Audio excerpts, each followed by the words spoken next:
A saving grace for Cody Rhodes. John Cena here to fight off Solo Sikoa. Solo sent crashing to the outside, courtesy of the franchise.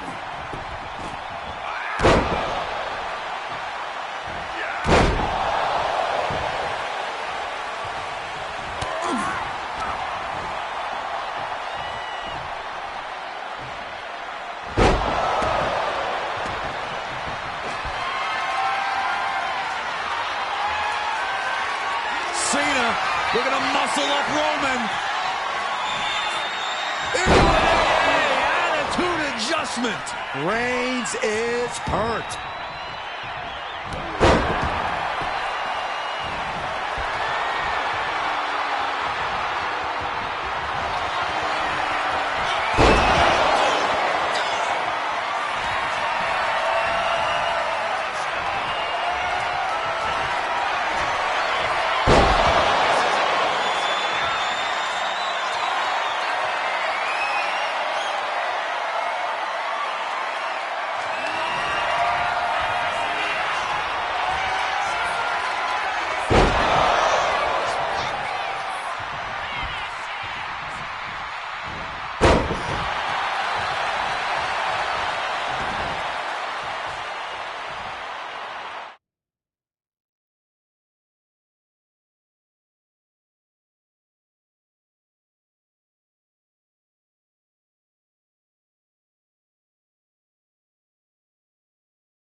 Solo Sikoa lifting Cody Rhodes up.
And now John Cena with Solo Sikoa and through the announce table.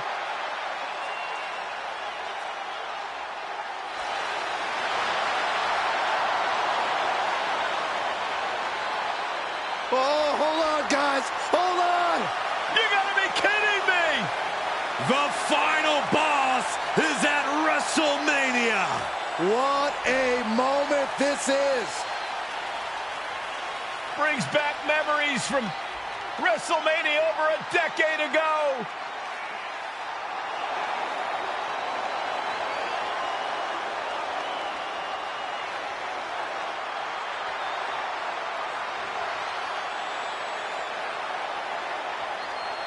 Now this is a WrestleMania moment. Rock and Cena face to face, feeding off the electricity of this crowd. This is absolutely surreal.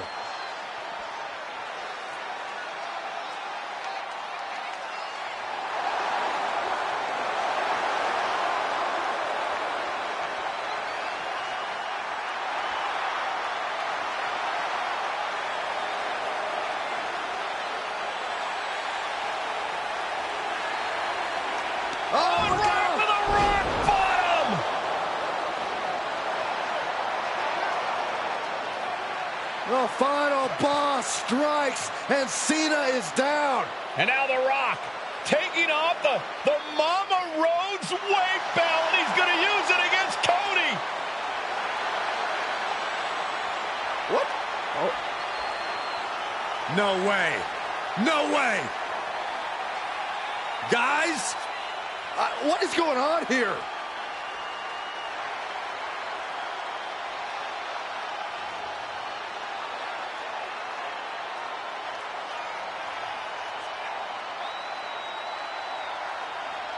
We know that music all too well, but it's Seth Rollins, and a Superman punch by Reigns intercepts Rollins, who's out here in the old Shield gear.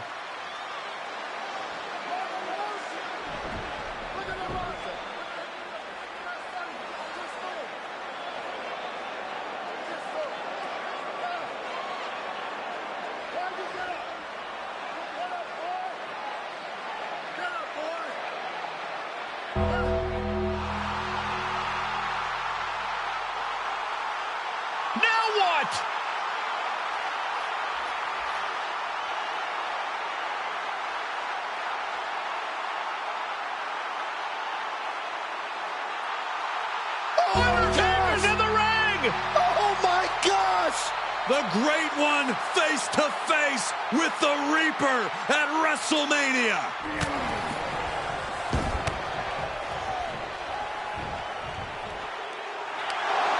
Undertaker with The Rock!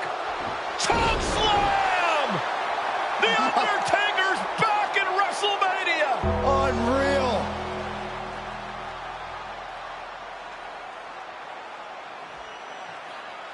And now Roman Reigns and Cody Rhodes struggling to grab a hold of the steel chair in the ring. Both men struggling to their feet. Roman beats Cody Rhodes. And this could be disastrous for the American Nightmare.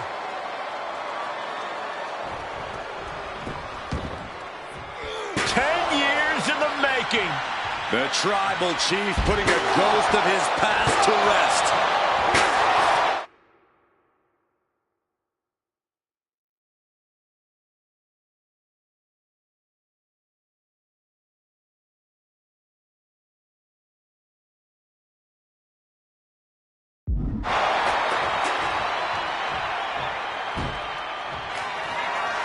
Roman Reigns setting up, looking for the spear to put Cody away.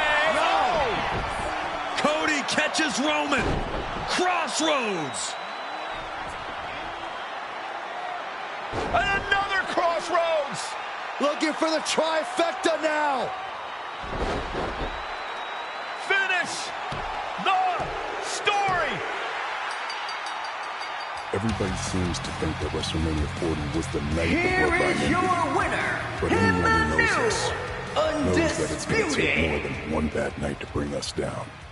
If anything, we're just getting started.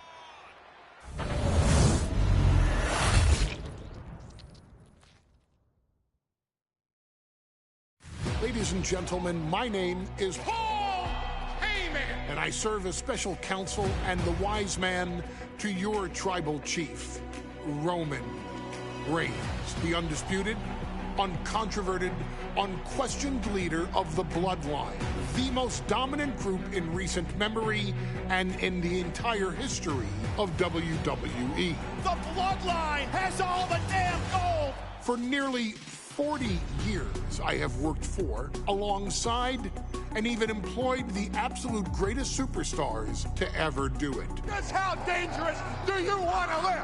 I've created the Dangerous Alliance, led an extreme revolution with ECW, and managed the most legendary of all champions. And for me, none of that compares to the relationship I've built with the Anoa'i, Fatu, and Maivia families, the triumvirate that composes this dynasty that we know more colloquially as the Bloodline. My time with this family goes back 40 years. I've led them into battle, strategized with them, and have watched their children grow into top-tier superstars who have also created their own impressive legacies. And so it is my great honor to serve as your host for the WWE 2K25 showcase featuring a dynasty like no other, the Bloodline. When you look at this incredible family tree, this is proof that there is only one royal family in professional wrestling, bound by blood. A blood bond forged between High Chief Peter Maivia and Amatua Anai Anoa'i, the father of Afa and Sika, the Wild Samoans, created a force that has dominated professional wrestling for over 5 decades. An elite collection boasting names like the Wild Samoans, Afa and Sika, as well as The Rock, Rikishi, Umaga, Yokozuna, Nia Jax, Jimmy and Jey Uso, Solo Sikoa, Jacob Fatu, and of course, your tribal chief, Roman Reigns. They've owned championships, filled arenas, packed stadiums, broken box office records, years and decades of dedication to the craft, perfecting their art with each passing generation, ultimately leading us to right here, right now, with the Bloodline having dominated WWE for the last half decade. As your humble wise man, it is my duty to take you through some of the most ferocious battles featuring the greatest warriors in the family. Not everything goes according to plan, and this year we're going to give you a chance to right the historical wrongs and change history to bring more glory to the Bloodline.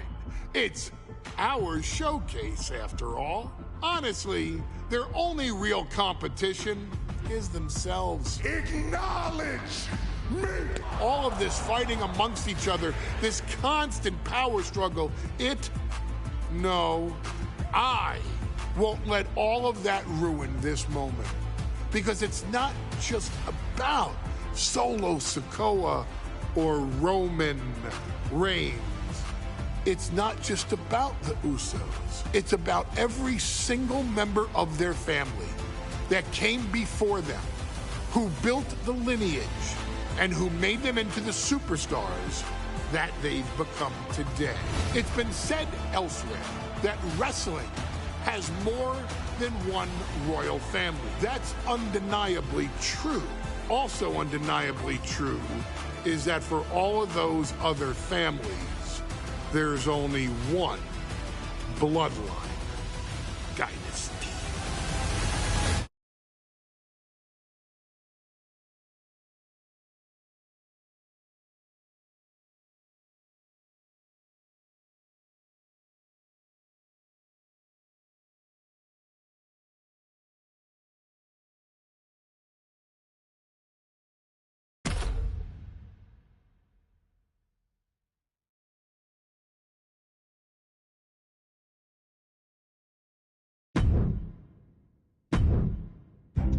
in a family that specialized in brute force over the years. Perhaps no one better personified this than Rodney Anoa'i, nephew to the Wild Samoans, better known to the WWE Universe as the mighty Yokozuna. The family's first world heavyweight champion, Yokozuna arrived to WWE in the fall of 1992. An imposing behemoth, to say the least, Yokozuna would make an immediate statement, winning the 1993 Royal Rumble just a few months after his debut. This victory would grant him a WWE Championship match at WrestleMania 9, where he took on Bret the Hitman Hart. This meteoric rise to the top was only a hint of the dominance Yokozuna would have on WWE for the next year. 2 WWE Championships, a WWE Tag Team Championship, victory over the era's titans like Bret Hart, Undertaker, Lex Luger, and Hulk Hogan. Yokozuna is my middle name. I'm named after my uncle. I carry it with like so much pride and weight on my shoulders just because of like what he's done for this business and like who he is as a person too. It's a cool middle name to have, man. I represent it with the pride, man, that I have. Hopefully, man, I'm making him proud by doing it. The manner in which Yokozuna melded incredible size with unspeakable agility shocked the WWE Universe, who to that point were used to their monsters hitting hard but moving slow. Yokozuna broke the mold, punishing opponents with super kicks, uranagis, leg drops, and of course, his devastating Banzai drop. A maneuver so effective that once it had connected, nobody kicked out of it. Nobody. Rodney was a very unique talent. I think the way he was able to handle all the pressure, it was kind of parallel to how he was in the ring. For someone to be so big and to be so nimble, you just don't see that very often. Rodney was one of those first solo guys, singles competitor guys that was able to go out there and really just make waves, make a big splash. I mean, pun intended, I guess. You know, that fool jumped in the pool, he'd knock out all the water, and that's the way it felt sometimes. He would go into those arenas and just suck in all the energy and be able to give it back. So when I look at Rodney, I see someone very similar to me, someone who understands the top, the very, very top of the game, the top position, and everything that goes along with it. In a career filled with so many highlight reel moments, perhaps nothing stands out more than when Yokozuna faced and defeated the so-called immortal Hulk Hogan at the first King of the Ring event in 1993. Looking to humiliate Hogan after the Hulkster stole Yokozuna's WWE Championship only 2 minutes after Yokozuna defeated Bret Hart for the title months earlier at WrestleMania 9, Yokozuna entered the ring totally focused on the task at hand. And on that night, he not only got revenge, but his victory would send Hogan packing from WWE for nearly 9 years. Hulk Hogan is finished. Many felt that Yokozuna had indeed killed Hulkamania.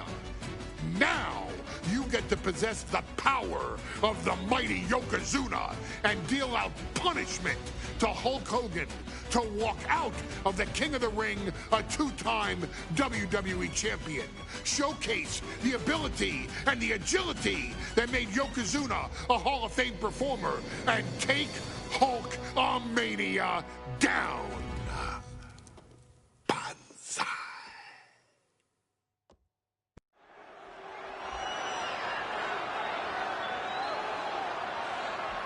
Ladies and gentlemen, this is an event of international magnitude. Photographers from around the world as they are documenting Yokozuna's every move. Coming down the aisle with Mr. Fuji is the champion from Polynesia Islands, weighing 550 pounds, Yokozuna! One thing, Corey, he's 550 pounds, bigger than he's ever been.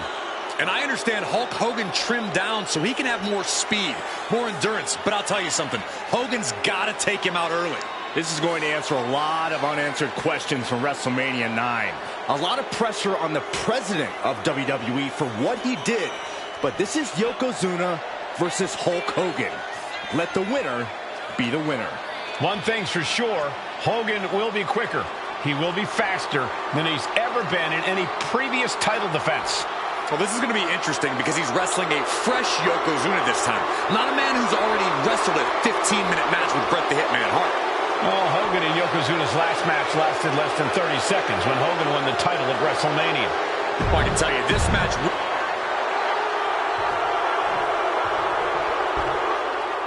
Listen to this! What a phenomenal ovation for the WWE Champion!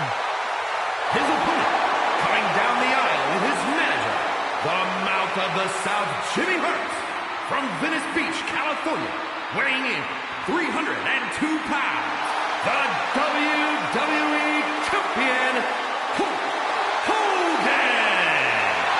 You can feel this facility shake, literally moving. The Raptors shaking with the ovation of the WWE Champion Hulk Hogan. Hulk Hogan thrives on these people. He thrives on the Hulksters, the little Hulksters. This is what keeps this man going.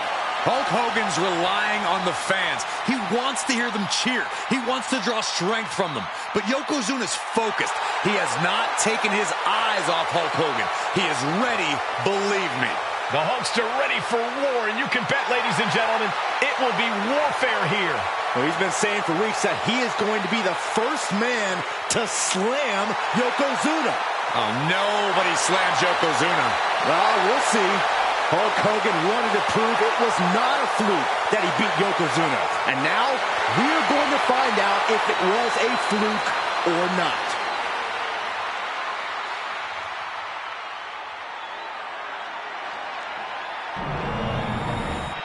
The energy in this arena is palpable. These competitors know exactly what's on the line.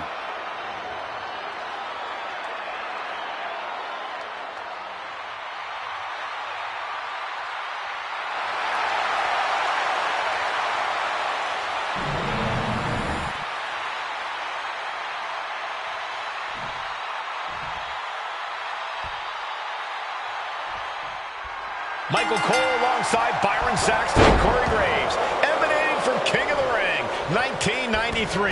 Yokozuna is fuming over his embarrassing WrestleMania loss to Hulk Hogan. Now, Yokozuna has vowed to reclaim the WWE Championship and wipe Hulkamania off the map. Indeed, the last time these two shared a ring, it was disastrous for Yokozuna. Mr. Fuji issued a challenge to Hogan on behalf of his client. And 22 seconds later, Hogan was the new WWE Champion. But that night was mired in controversy as Yokozuna had just been to battle with Bret Hart to win the title. This is going to answer a lot of questions from WrestleMania 9. This is Yokozuna.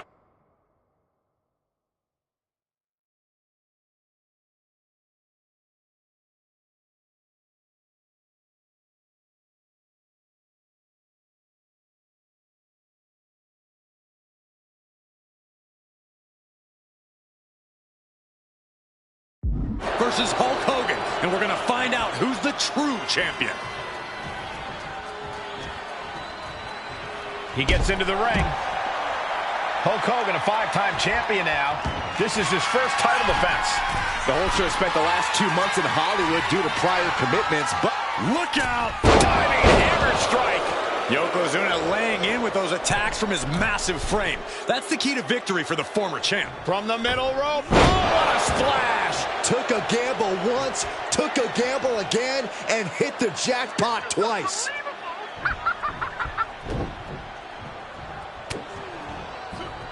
We know each man's strategy coming in.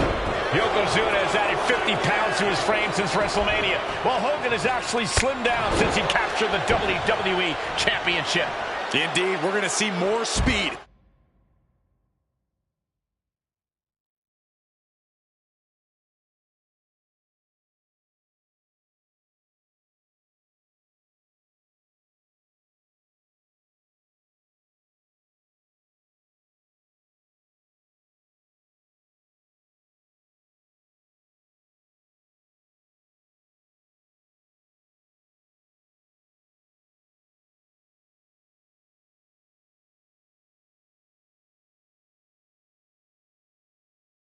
more endurance from the Hulkster. But now that Yokozuna has hit 550 pounds, every kick, every leg drop, and every bonsai drop will be even more impactful.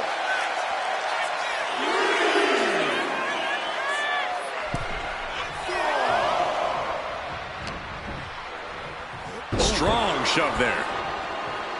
Some folks thought Bret Hart should have had this rematch against Hogan, but the president of WWE has made the controversial decision to give Yokozuna the title match. Indeed, there will be no rematch for Bret, who, I might add, lost the title after Mr. Fuji interfered on Yokozuna's behalf. Instead, he was given an automatic entry into tonight's King of the Ring tournament. The Hitman has certainly capitalized on that opportunity, already defeating Razor Ramon and Mr. Perfect tonight. Now, can he finish the job in the main event and win the King of the Ring? Hard to grab or apply a proper hold after a move like that.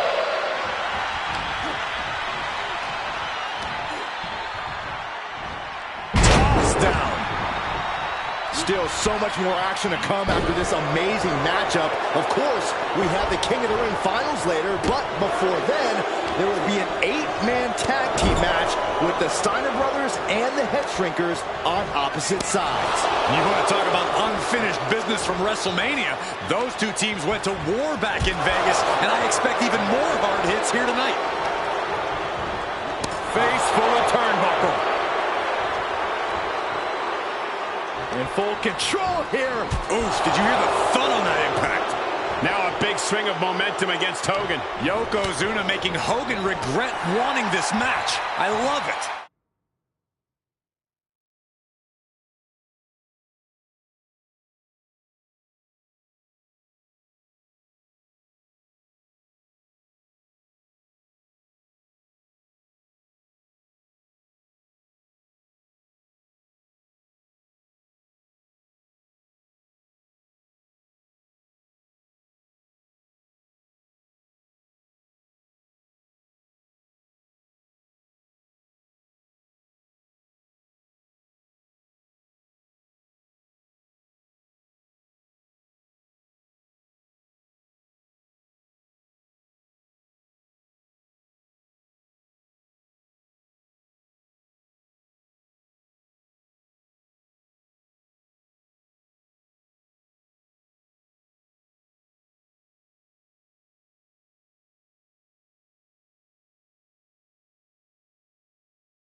Propped up in the corner.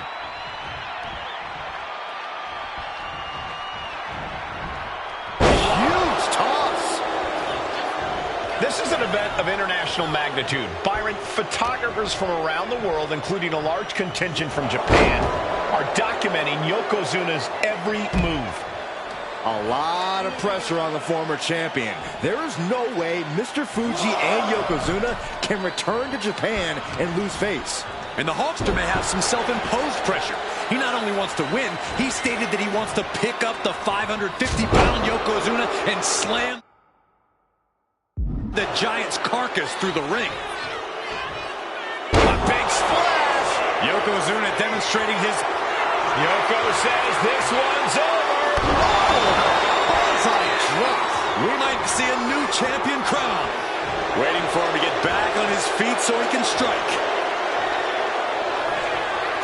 Down on the windpipe.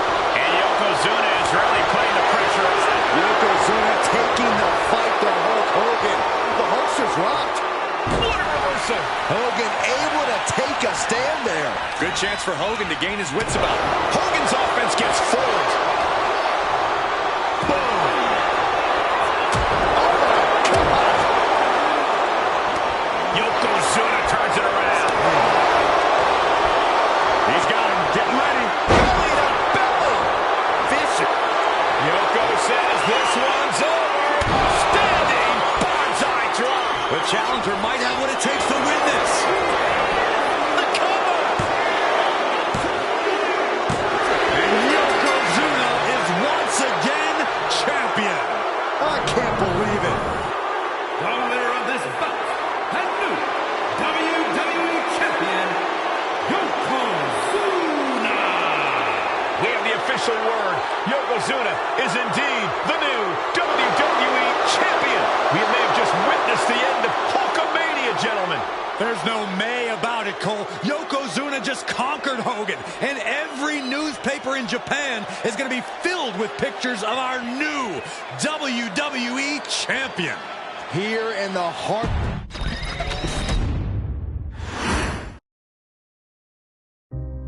Our next chapter sees the showcase spotlight shine on an area in which the family built their legacy: tag team wrestling. Starting with the Wild Samoans, Afa and Sika, all the way through to more recent champions like the Usos or Tama Tonga and Tonga Loa. This dynasty has always excelled in tag team competition, consistently showing an ability to dominate the division with a wide variety of looks. And the first team that we will look at, accompanied to the ring by Afa himself. Fatu and Samu, the Head Shrinkers. They put the fear in people's hearts. That's what the Head Shrinkers did back in the day. Second to none in that ring. You know, hard-nosed, battle-tested. They went for it every single night. More astute fans may also know their journeys. Samu and Fatu were managed by me, Paul Heyman, then known as Paul E. Dangerously, and the SST, the Samoan SWAT team. The Samoan SWAT team is here. Vengeance is mine. Already an imposing force that early on, their future greatness was obvious to so many industry experts. Afa, more than anybody, knew he had the team on his hands, with Samu being his son and Fatu his nephew. The tribal elder was able to mentor both, instilling in them the same unrelenting approach to competition that made the Wild Samoans world famous. The team toured through regional promotions before a quick stop with me in WCW, but WWE was always their goal.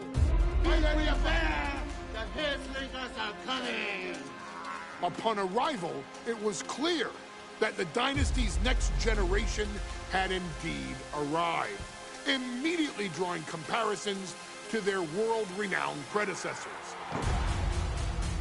10 years before it became cool to say, Samu and Fatu displayed ruthless aggression in the ring, overwhelming opponents before the bell and continuing the non-stop attack until their hands were raised in victory.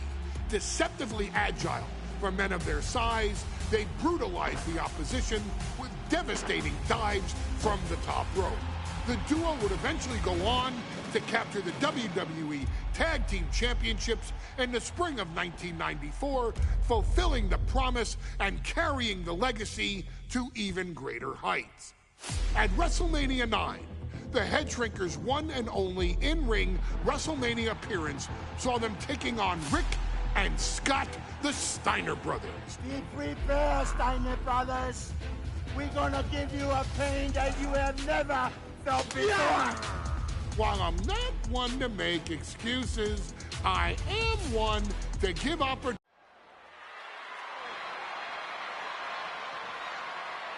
One of the toughest teams in WWE history. Nearly 600 pounds of pure savagery. Is a tag team match set for one fall. On the way to the ring, accompanied by Afa at a combined weight of 565 pounds. Samu and Fatu, the Head Fair warning, this one may not be too pretty, guys. You talk about rugged individuals. These are two tag teams that can really bring the fight to anyone that steps in their path. Yeah, there's about to be a seismic collision in the ring.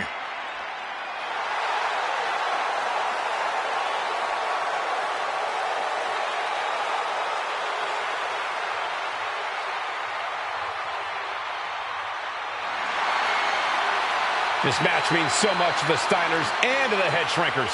Well, the whole world is focusing on WrestleMania 9, and the last thing you want to do is come up on the short end. Pride is on the line, and as is a stake to the claim of being the toughest team in all of WWE.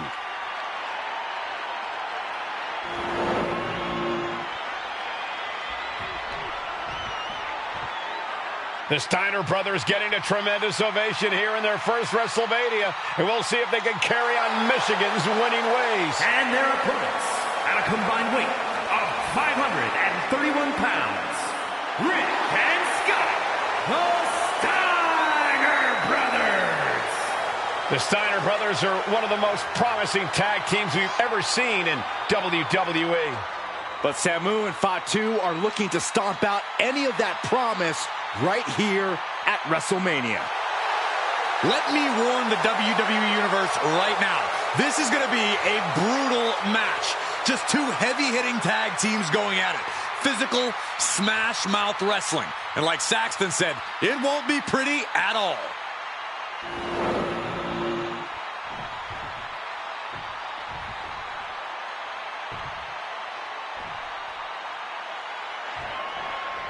WrestleMania 9 rolling on with a potential show-stealing match, guys. Two very hungry tag teams facing off.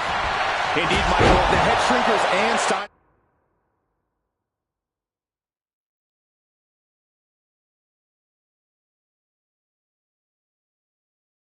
brothers are both new to the tag division in WWE, but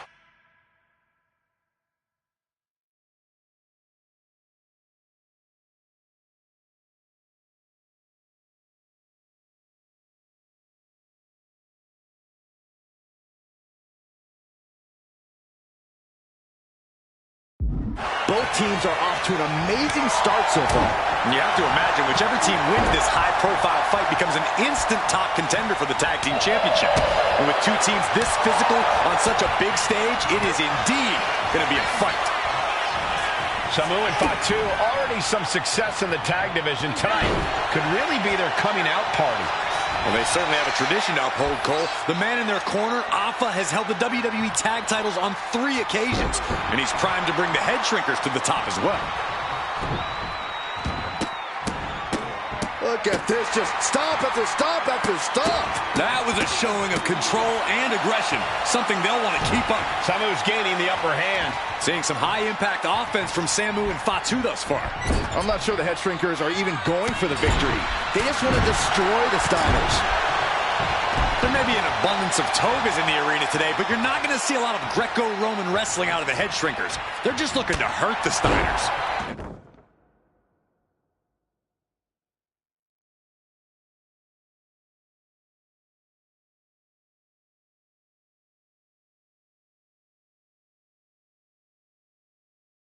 That actually may help Samu and Fatu here.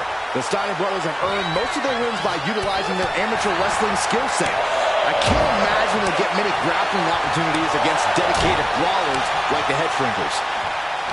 The Head Shrinkers and Steiners are two of the brightest young teams in WWE, but they both come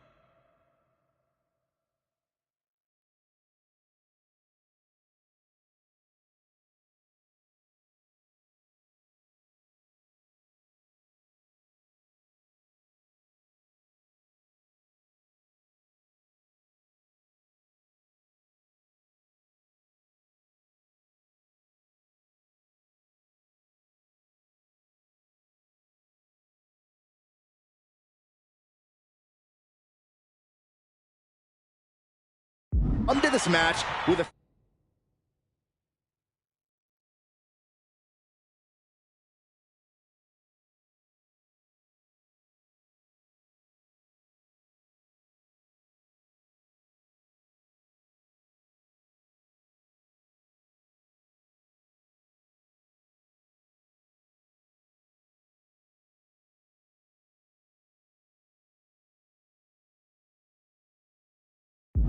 years of experience in WCW.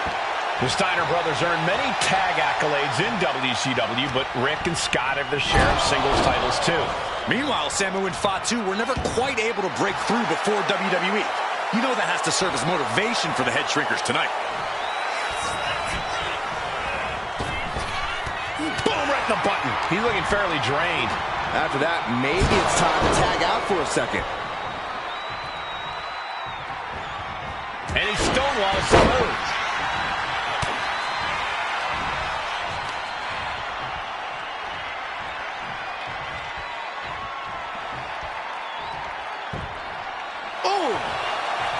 The Head Shrinkers accompanied at ringside by Alpha, but he's not the only tag team legend serving in a managerial role tonight. That's right, Michael. Just like Alpha, Mr. Fuji earned many WWE tag titles as a wrestler. But now, he's hoping to lead Yokozuna to the WWE Championship. And looking at all the top young talent in this ring, I see many other main event stars of the future that could follow the lineage of Yoko. Tag, oh baby, look out. Turned it around with a reversal. Continuous counters. These superstars looking locked in. And into the corner he goes. Oh, my goodness. Stomping away and then a knee right to the throat.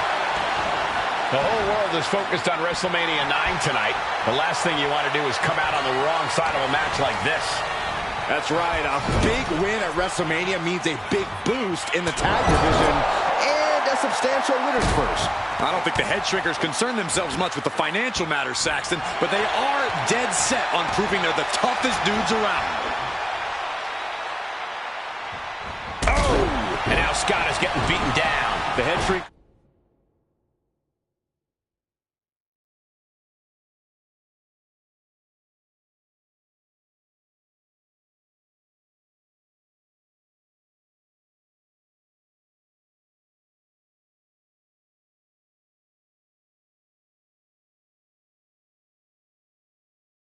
Are smartly keeping themselves out of the grasp of Rick and Scott Steiner. There is a method to the madness of the Head Shrinkers.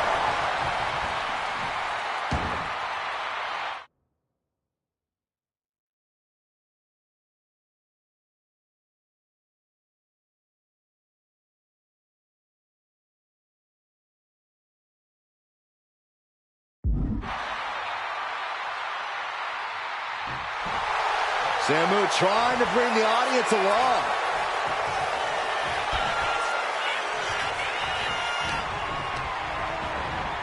In the corner, has to find a way out of there. Oh, compressed in the corner.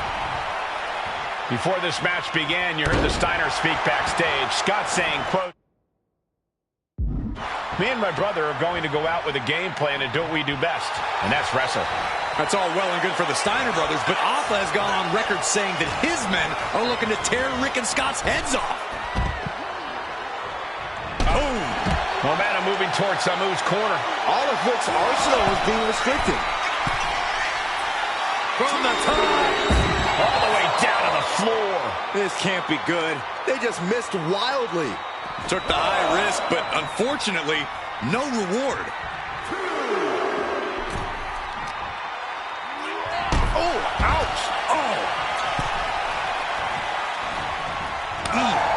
As we find ourselves surrounded by all this pageantry, do you think either of these teams is feeling the pressure of their first WrestleMania? I can tell you that Samu and Fatu truly did not care. Alpha has turned these men into brutal fighters who simply want to destroy their opponents no matter where the fight takes place.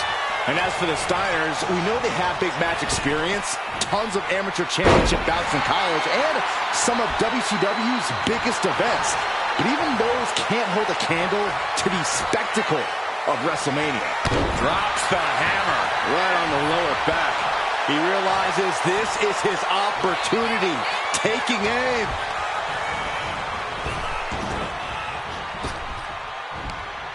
Power slam. And we are really...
seeing the amazing skill sets of all four men in this tag team showcase.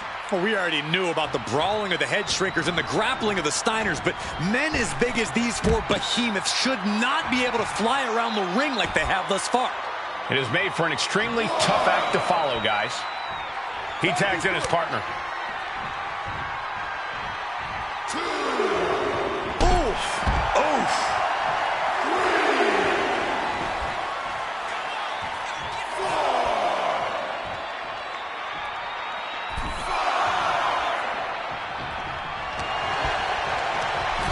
And he goes crashing to the outside.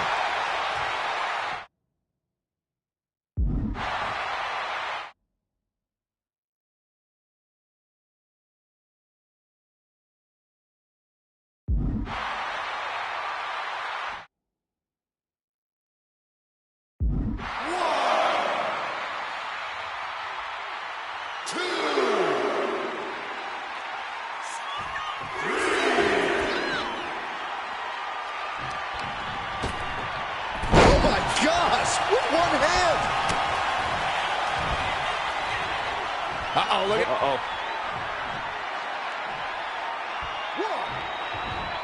Fatu combats out of that.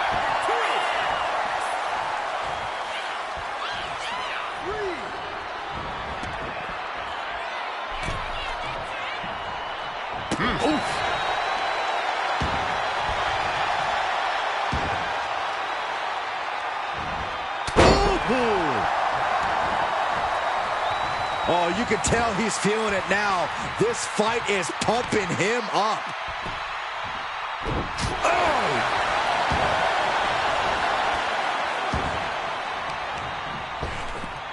Ripped in the hard way. Shoulder tackle. Rick is losing grip of this match now. The attacks will not relent from Fatu. Forced to the outside. Not a good prediction.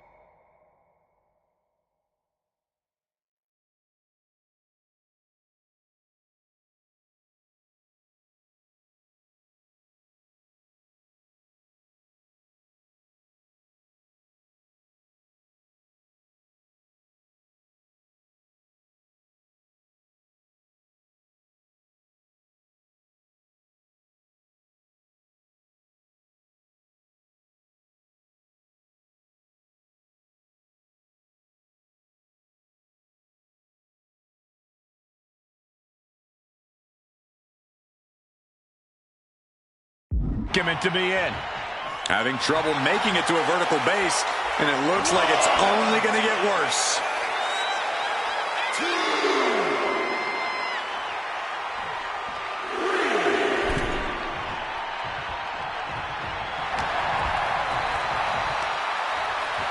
Up on their shoulders. Down in a hurry.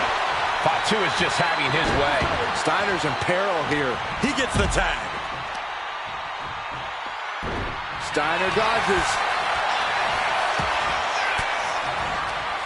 Disrupts the attack with an elbow to the gut. And there goes Steiner sent outside the ring.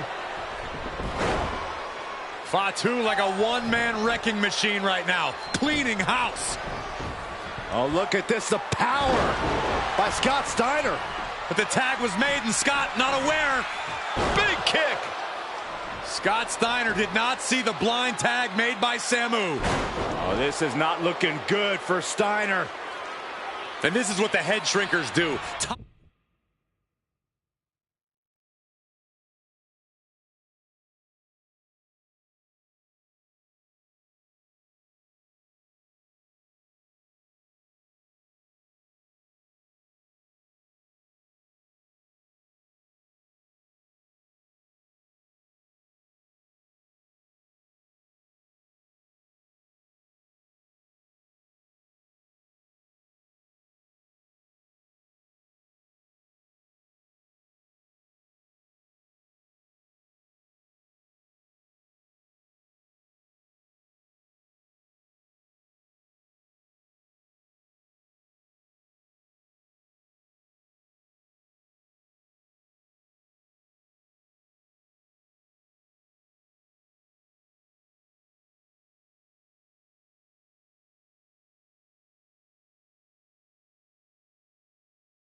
Top-tier tag team wrestling.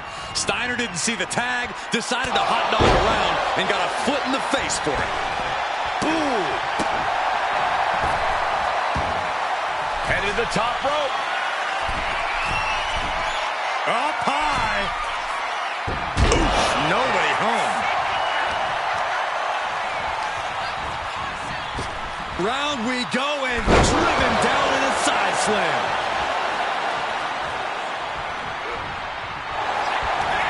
Running STO plants him. Nicely done.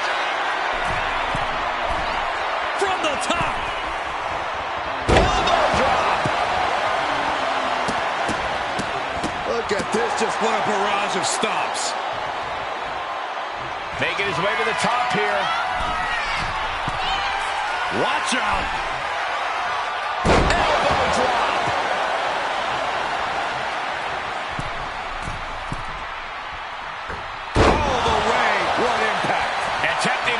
Move after high-risk move at a breakneck pace. And that was a rough landing from that toss. For safety's sake, take off.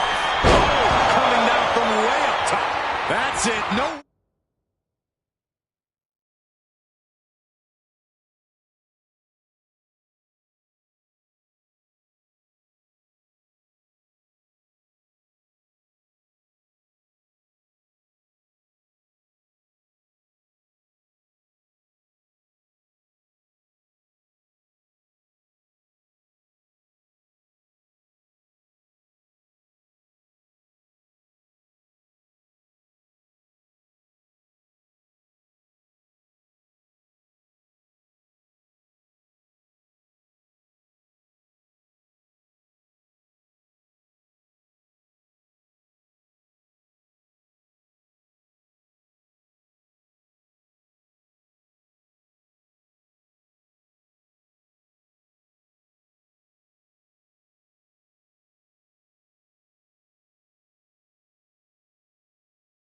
The Steiners come back now.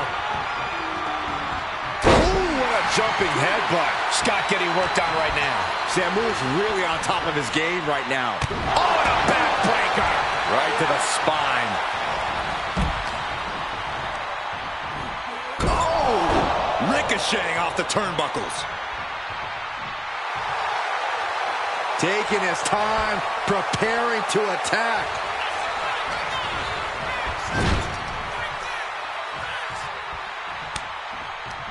Tag made. Double team incoming. Irish whip into the ropes. Flapjack hot shot off the top rope. And looking to cause some damage by attacking the skull. Bam! Boom! Watching like a predator with wounded prey. He's as good as done here. And he tosses him back in now. Oh, boy, I think we know what he has in store next. Oh, man, thrown with such force, the whole ring is rattling. Trying to get vertical, but he has no idea he's in the line of fire.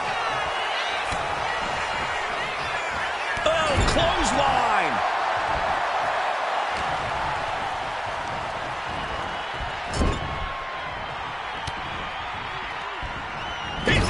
To reverse it. Whipped into the corner with tremendous force. Guys, look at the eyes. This could be a precursor to an end. Fire hard into the corner. It crashes to the mat.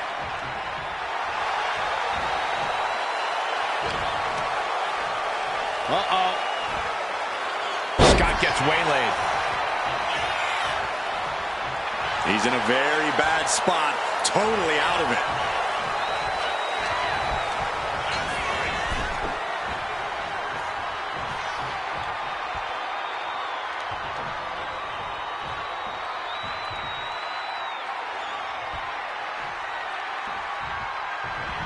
Ooh, clothesline delivered.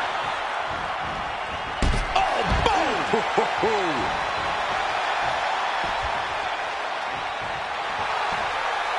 In position, he's painting a bullseye on him. Uh-oh.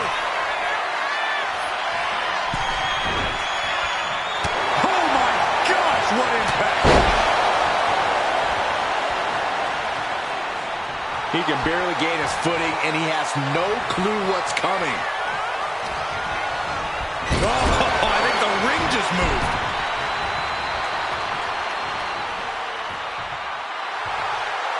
Letting him get to a standing base, moments away from having him exactly where he wants.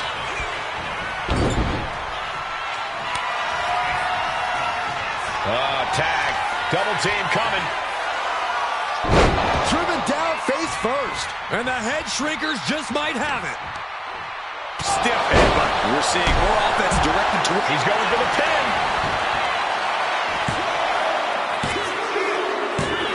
And the head shrinkers get the win.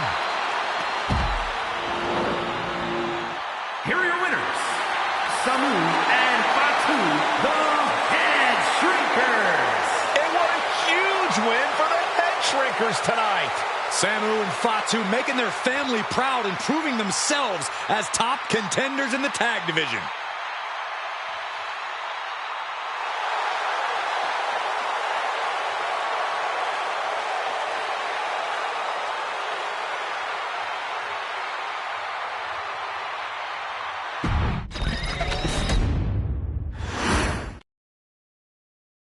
Hey, let's put this in the simplest of all terms.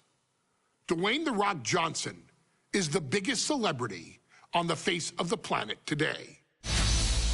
Now, whether he's a blue chipper, the people's champion, or as we know him right now, the final boss, The Rock has always commanded all of the attention in the arena since the very first moment he made his WWE debut at the 1996 Survivor Series. Born into this business, The Rock would become WWE's first ever third-generation superstar, following in the footsteps of his father and grandfather.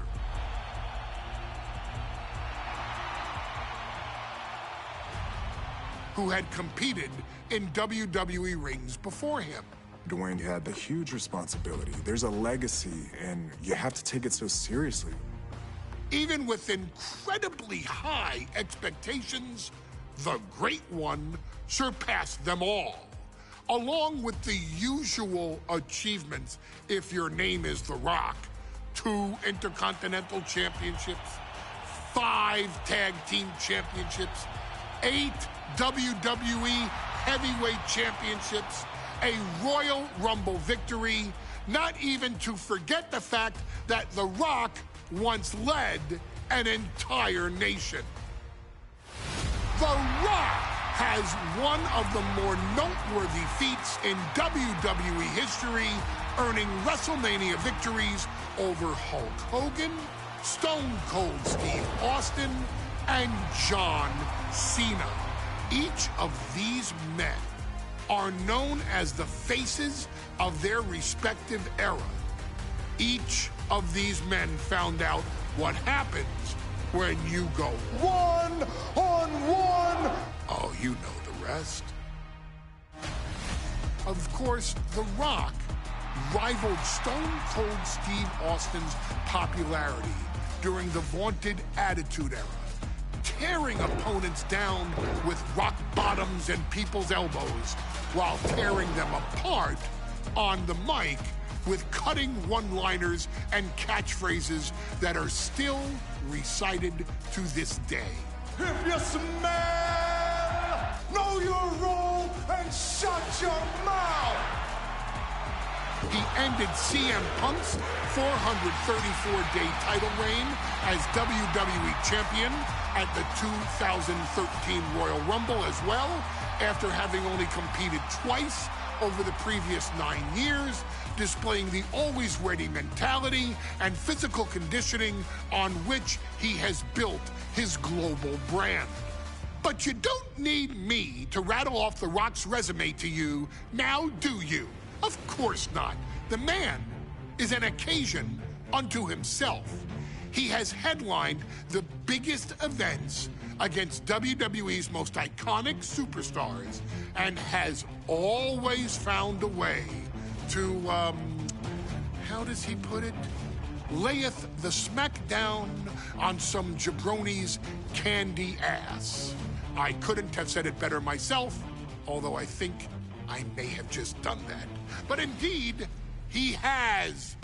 On a Thursday night in February of 1997, The Rock, still known as Rocky Maivia, would find himself challenging for the WWE Intercontinental Championship. Only a few months into his tenure, he would be matched up against a face that would ultimately become one of his most familiar and hated rivals, Triple H, Hunter Hearst Helmsley. Seemingly overmatched by a more seasoned opponent, a youthful Rock would demonstrate all the traits that have come to define him in the years since. Tenacity, high IQ, and that legendary Samoan strength to ultimately surprise Helmsley and kick off the first championship reign for Rocky Maivia. It would be the first step of a journey that has ultimately led The Rock into the pantheon of WWE's elite. So now it's all in your hands. It's up to you to showcase the undying drive that makes The Rock the hardest worker in the room to deliver a shocking upset against the Greenwich snob himself. Guide The Rock to victory over Triple H at a very special Thursday, Raw Thursday, to give the first.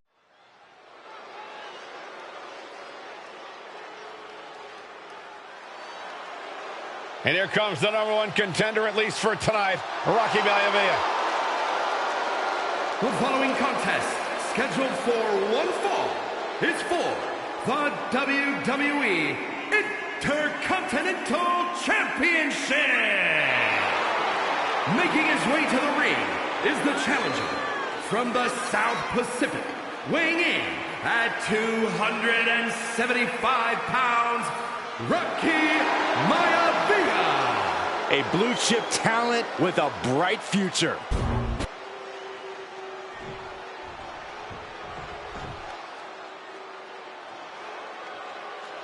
On his way to defend the Intercontinental Championship, Hunter Hearst Helmsley. His opponent from Greenwich, Connecticut. You win this title, you are primed for big things.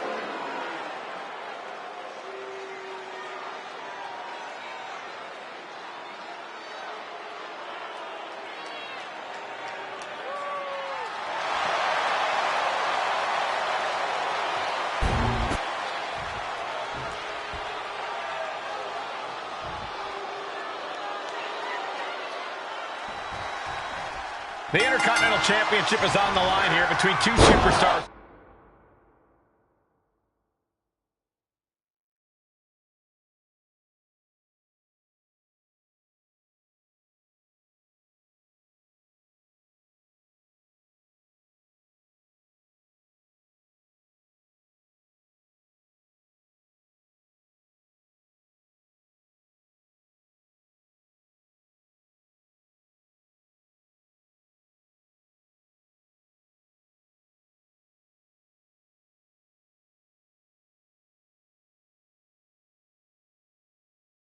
Who don't have anything nice to say about one another. The challenger, Rocky Maivia, and our current champion, Hunter Hearst Helmsley.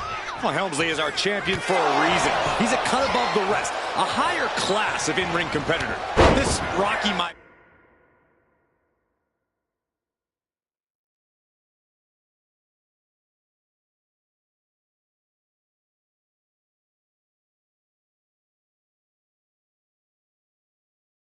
Via guy should learn his place and respect his betters. Well, that attitude is exactly why Maivia is so eager to go after Helmsley. And is just a snide and arrogant blowhard who doesn't deserve to be champion. Only one of these men will leave this ring our Intercontinental Champion. This should be a memorable match. Pulled back into the hip toss.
And we know Rocky doesn't have the same experience as Helmsley, and that could be a developing story as this match progresses. And this is where an experienced wrestler like Helmsley can take a young wrestler.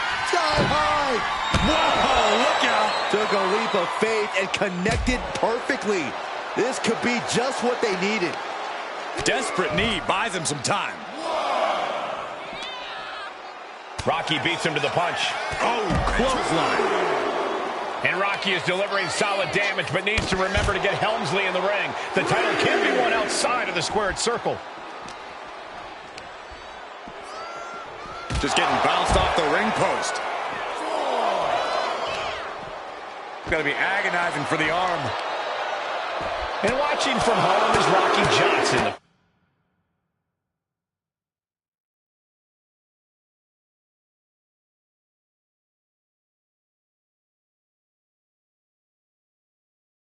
Father of Rocky Maivia, former WWE Tag Team Champion. I must admit,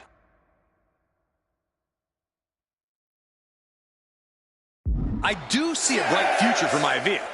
Those that have been privileged enough to see Rocky Johnson in action will appreciate Rocky Maivia because he's a chip off the old block. Notwithstanding as well the genes of his grandfather, the incomparable Peter Maivia. Chief, look out! High impact missile drop kick. Maivia. Cobra clutch cinched in. The Cobra clutch is in. It's locked in, so in trouble here. A couple of elbows to the jaw, and that'll break things up. Side headlock applied. Oh, and a right hand for good measure. Intercontinental Championship at stake right here in Lowell, Massachusetts. We're expecting an emotional night for all of us, considering that Shawn Michaels will forfeit the WWE Championship live tonight. Yeah, I saw a very dejected HBK earlier today. I couldn't even get him to crack a smile at all. Well, it's just because no one's ever happy to see you, Saxton. He's got his sights locked in now.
Tossed. How about the strength of the champ? Just flinging off the challenger.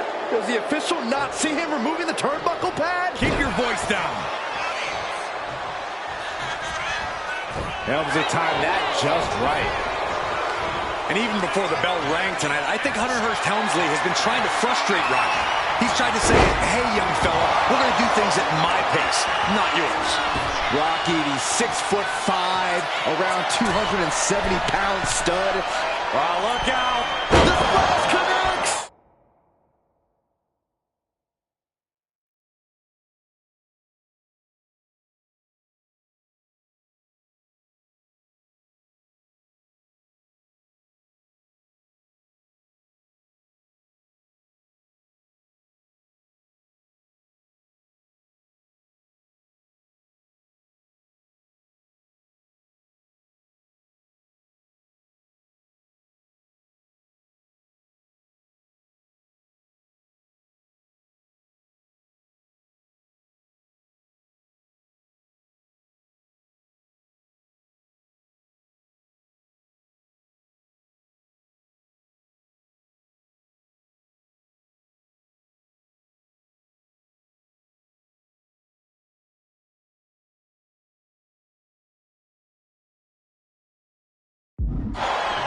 Maivia took to the sky and executed that high risk perfectly. I don't think Helmsley had that scouted at all.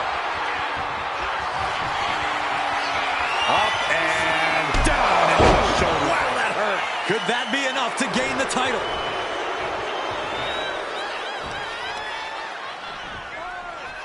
Hunter whipped into the corner. Nobody home. Rocky hit hard. And now Hunter looks to take over this match. Helmsley muscling Maivia up to the top turnbuckle and a big right hand. Helmsley with something big in mind here for his challenger tonight.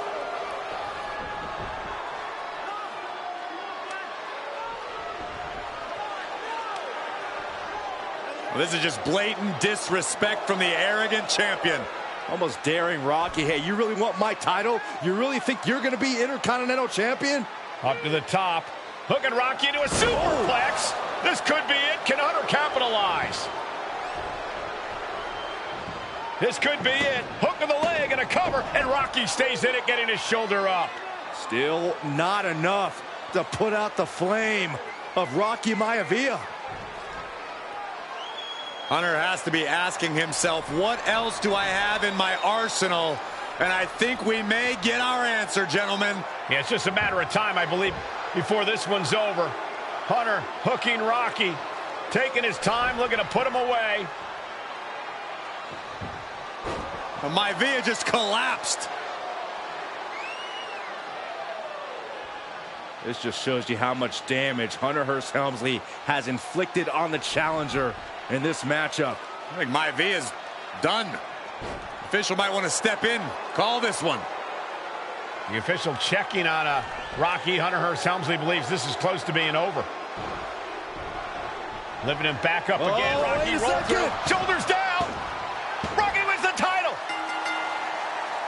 Rocky Maivia has shocked Hunter Hearst Helmsley. Here is your winner and the new Intercontinental Champion, Rocky Maivia.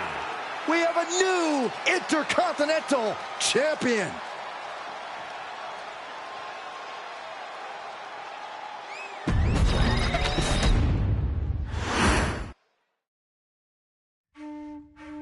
In a family of elite combat athletes and top-tier performers, the final boss has always stood out, even when he was just a blue chipper.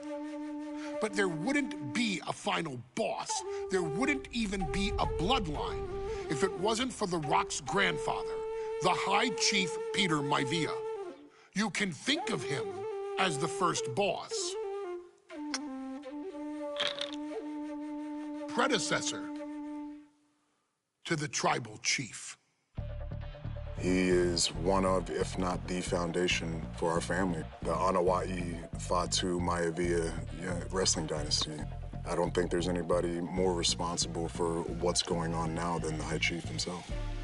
Peter Maivia isn't simply one of the two principals behind the sacred blood bond. He's also an incredibly decorated professional wrestler who traveled the world and won titles everywhere he went. New Zealand, Japan, Europe, and here in the United States, where he enjoyed especially successful runs in Hawaii and California. Maivia would eventually find his way to WWE, engaging in legendary battles with the likes of superstar Billy Graham. His larger-than-life personality would win the WWE Universe over in short order, as it had throughout his entire career. In the ring, High Chief Peter Maivia was a potent blend of brawn and grappling technique, often muscling his opponents down to the mat through a variety of joint locks and then switching to more painful holds once grounded. His sleeper hold and stump.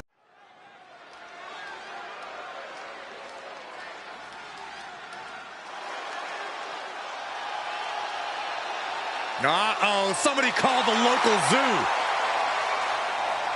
The following contest is scheduled for one fall and is a steel cage match.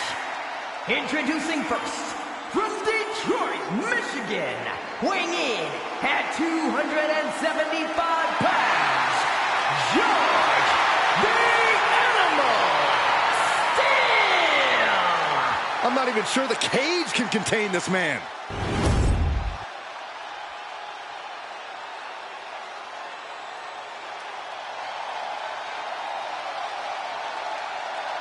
And strolling down the aisle, the opponent of George Steele, Peter Maivia. Always a chaotic matchup. His opponent from the Isle of Samoa, weighing in at 275 pounds, High Chief Peter Maivia! Steele had better keep an eye on Maivia because Maivia is a true brawler.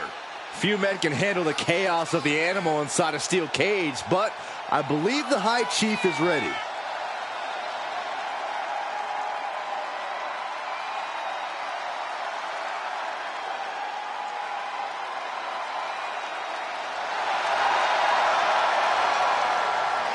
Maivia carrying such pride into the ring. Very stark contrast to Steele. We'll see which prevails tonight.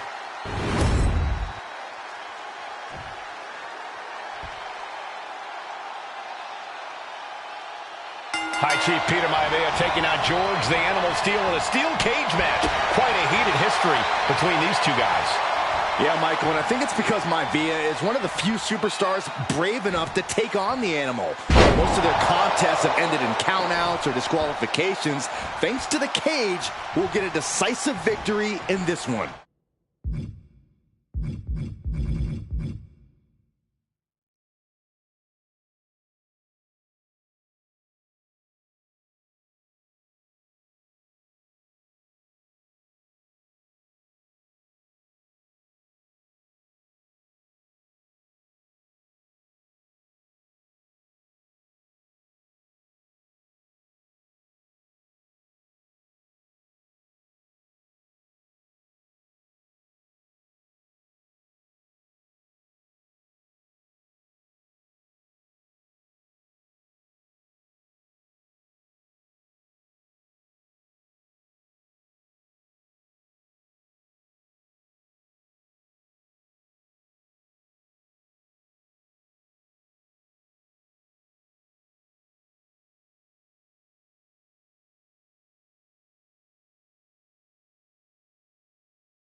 Well, that really depends on if a cage can even contain them. Peter Maivia, very tough, but he also has movie star good looks. Quite the combo. And it served him well, Michael. In fact, the High Chief has major acting and stunt work credits to his name. And who knows? Maybe we'll see the Maivia name on Hollywood billboards again sometime. From the top. Elbow drop. Oh, it's a piercing elbow. Starting to scale the cage wall. To the sky. Oh, takes another trip to the sky. And it pays off once again.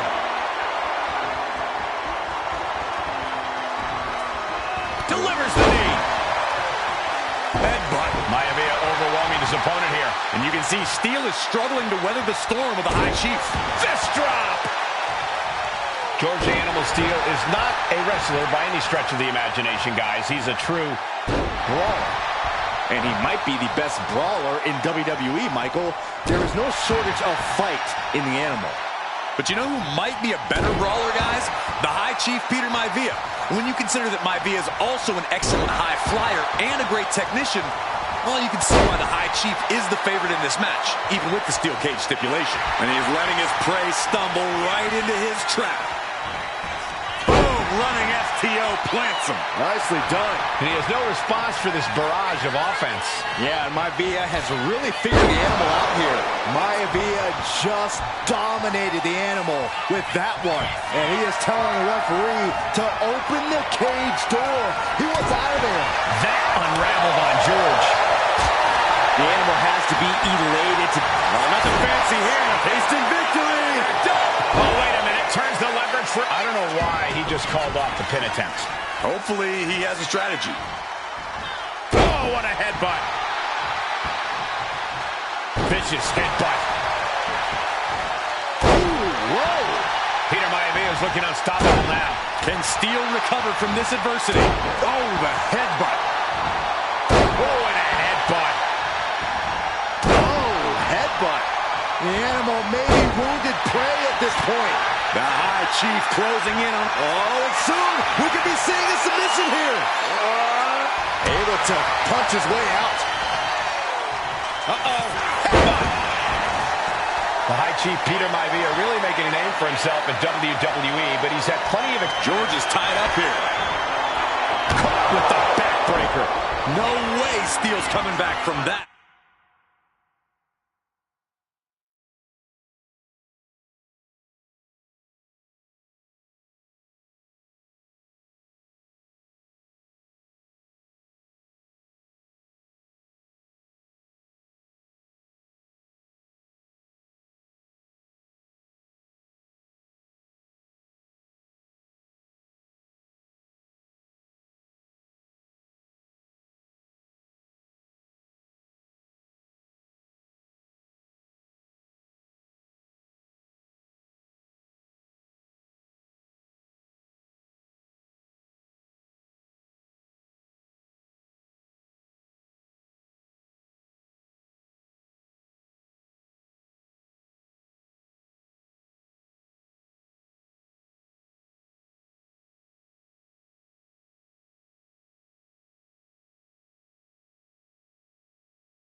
He's making the climb up towards the top of the cage. From the heavens, big body splash from the top. Momentum is all with Maivia now. Maivia is reaching that other level. Oh, what a jumping headbutt. Headbutt! Oh, what impact! Big headbutt. And this is hard to watch, guys. Yeah, each blow to the head is worse. Just a nasty headbutt. Struggling to get back on his feet, looking lost out there.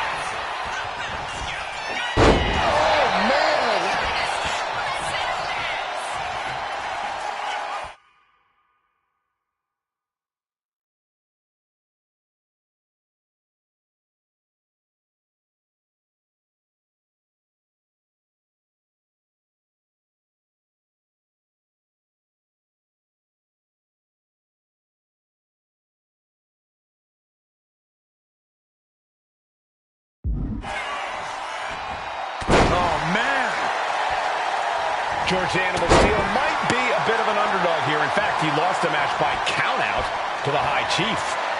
In Steel's defense, I'm not going for it again. Oh, what a backbreaker. Man, just ugly impact. Maivia can taste it now. Here comes another one. What a backbreaker. Hold it out one more time. That has to do it. Down. And the High Chief defeats the Animal. Here is your winner, High Chief Peter Maivia. Anytime these two have faced off, it's been eye for an eye. But the steel cage has finally delivered a decisive victory for the High Chief, Peter Maivia. George Steele is one tough animal, but the way Maivia faced him in the cage tonight just reinforced what everyone already knew, that the High Chief is one tough Samoan.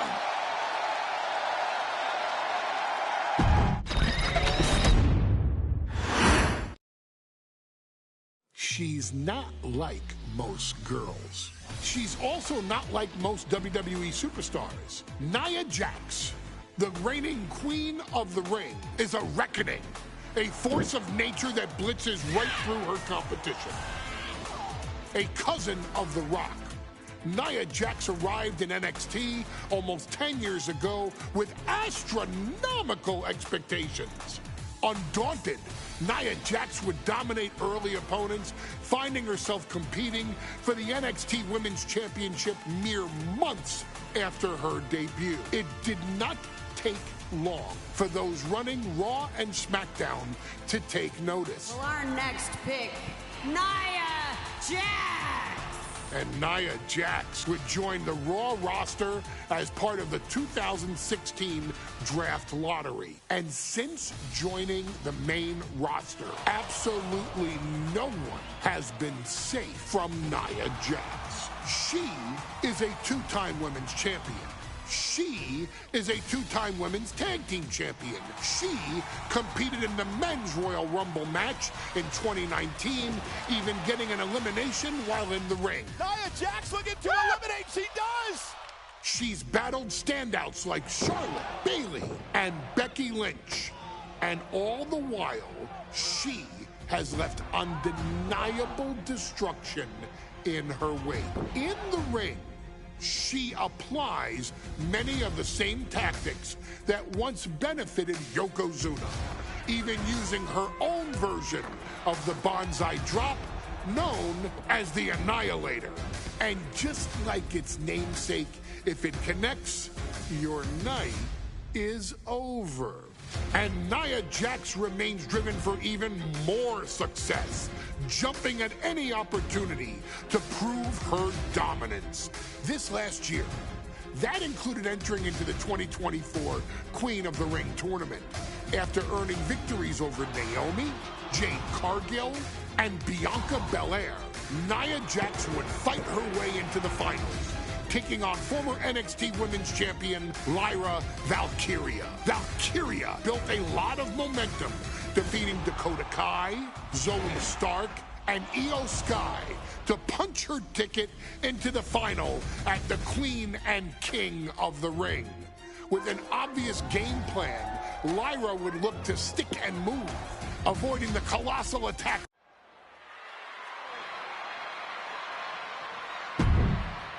And now a dark horse will face an unforgiving titan in hopes to don the crown. Lyra Valkyria versus Nia Jax in the Queen of the Ring finals. The following is the final match in the Queen of the Ring tournament. Introducing first, from San Diego, California, Nia Jax. I cannot wait to witness what unfolds here.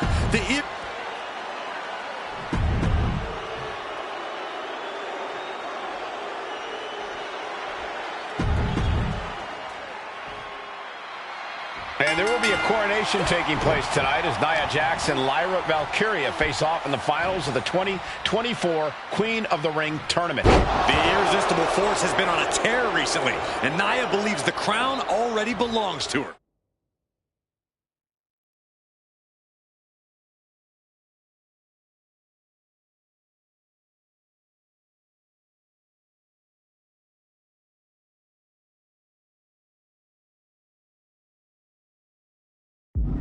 As for Lyra, this is the biggest match of her career. Remember, she was still on the NXT roster just a few weeks ago, and now she has a chance to make history.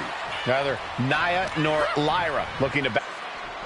And Nia now misses wildly. Lyra goes up over the top. Nia's got it caught, though.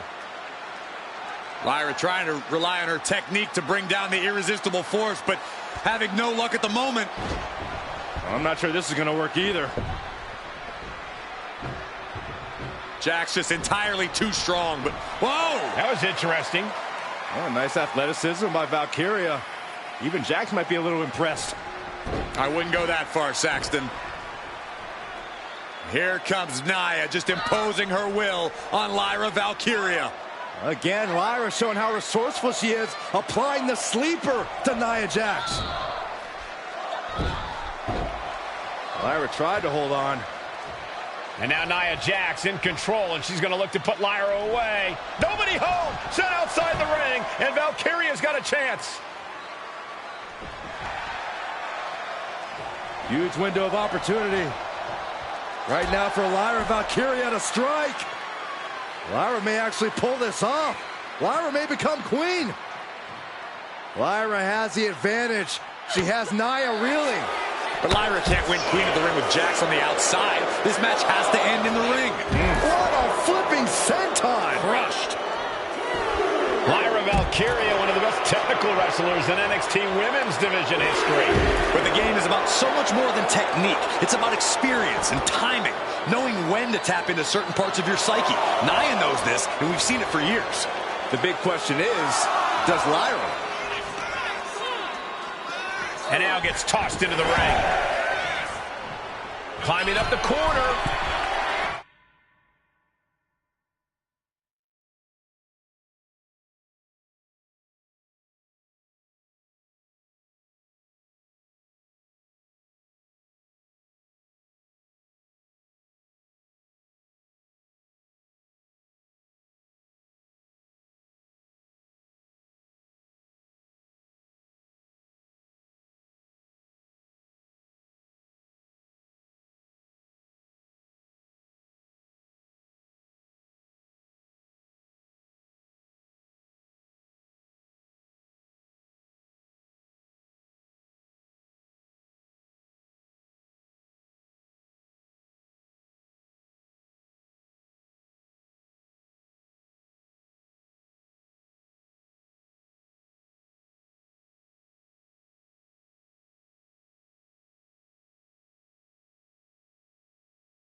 From way up, top and down. Nia doing exactly what she set out to do, keeping Valkyria grounded. The cover, she's going for it.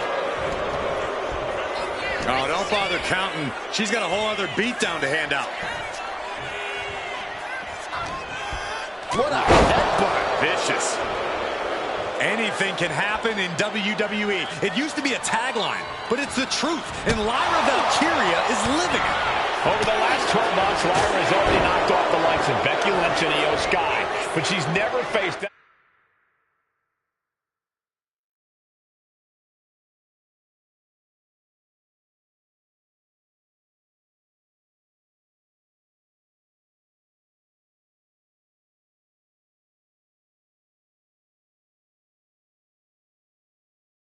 anyone the size of Jax. This is a first for her career. Well, if you're Lyra Valkyria, what do you do to pull off a massive upset tonight? Well, Lyra's a technical wizard, Cole. In fact, from a technique perspective, she may actually have Nia Jax outgunned. And beyond relying on her technique, if I'm Lyra, I'm going to try to frustrate Nia. I don't know how possible that is, but if you frustrate Nia, she may make a crucial mistake. Tonight, the offense from Nia Jax. And the irresistible force is really keeping Valkyria grounded here.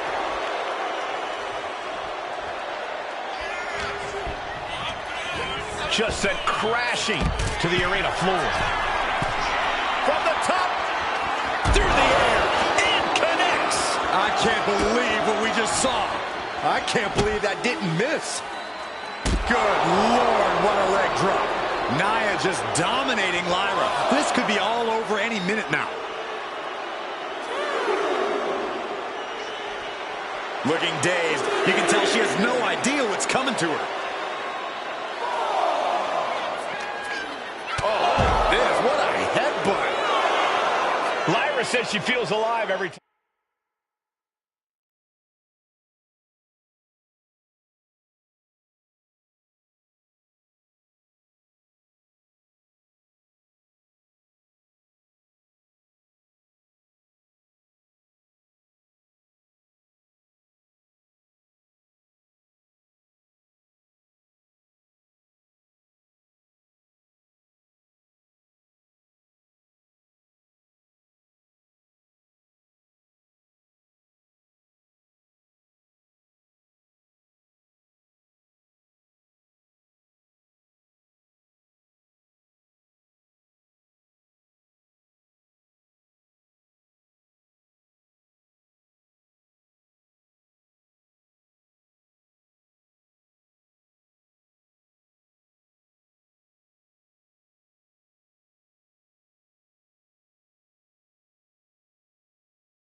Time she flies, and that's what Nia has to avoid tonight, keeping Lyra grounded. The woman thinks she's a bird, Cole. What do you expect? It's symbolism, Graves. And now she delivers her back into the ring. And Nia Jax has Lyra right where she wants her. This could be over right here. Can Lyra Valkyria survive this? No doubt she's looking to end her here.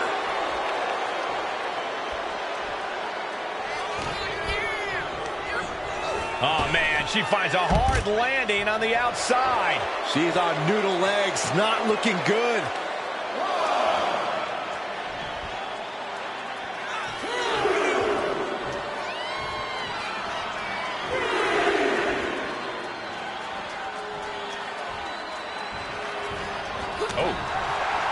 Many in the WWE Universe getting their first look at Lyra Valkyria. She's only had 3 main roster matches so far, and they were all in this tournament. Big wins over Dakota Kai, Zoe Stark, and Io Sky over the last 3 weeks. That's an extremely impressive start for Lyra. Wow, undefeated for 3 weeks? When Nia Jax joined the main roster, she didn't lose a match for over 7 months. And Jax has stayed that dominant for years. Boot right to the throat. And Lyra only finds herself on the defensive. Yeah, Nia is just buzzing right through.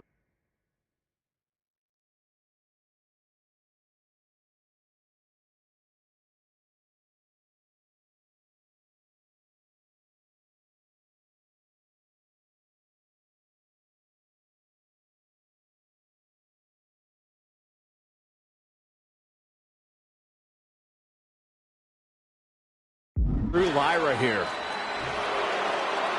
You can tell she's got her right where she wants her. Just ejected from the ring.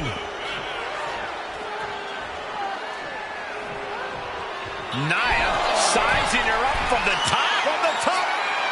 Look out below!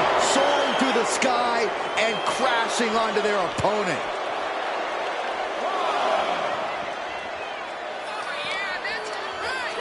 Tossed back into the ring. From the top. Elbow drop. Good Lord. Consecutive high-risk maneuvers, and the pace of this match has certainly picked up. Getting back to her feet, but maybe only for a moment.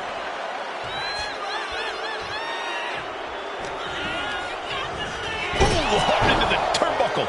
Down to the mat. And she heads out to the floor. Obviously was in need of a breather. Well, there she goes.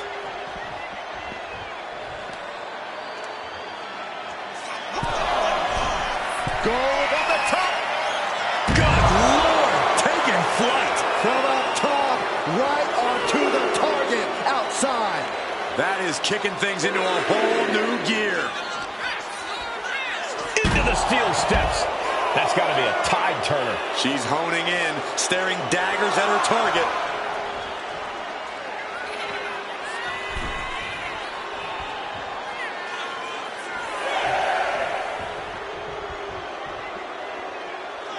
This is getting awfully close to a count out here. And back in before the referee's count. Shoved right out of the ring. No idea her opponent has her dead to rights here.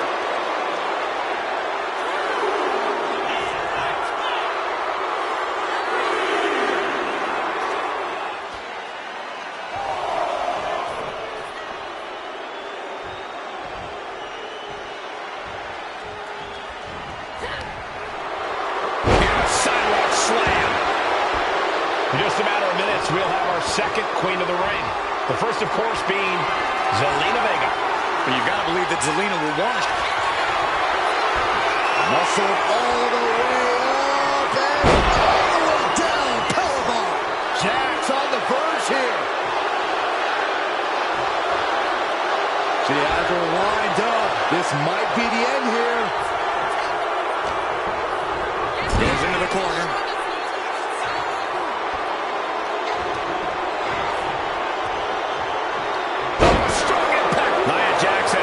Control here. Valkyria is just going to have to endure this punishment. She's coming to, and she's not going to like what comes next. Forcing her right out of the ring. She's making her way to the top turnbuckle. From the top. All the way to the outside. The airtime. The fearlessness. What a ridiculous maneuver to the outside.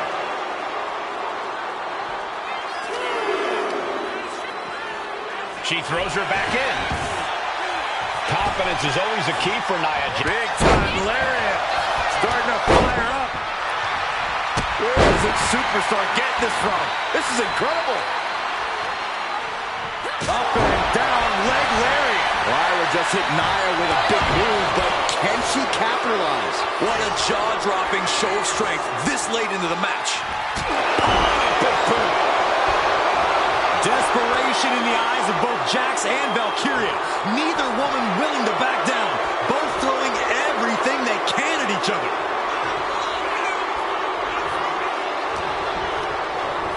She gets bounced into the corner. Golly, Nia is just cornering Valkyria. Mercy. I think it's a preview of what kind of queen Nia Jax would be. All the way up. And powerbomb. There's no chance you're coming back from another one of those. You know she's thinking she can end it all here.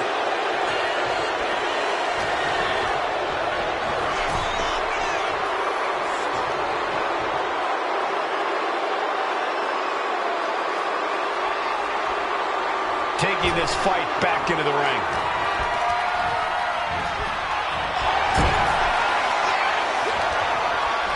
Counters and counters. Each superstar looking dialed in. Headbutt. Pull right to the throat. And Lyra only finds herself on the defensive. One attack, and here's Jax down. Into the cover. Oh, come on. She can't possibly do any more damage.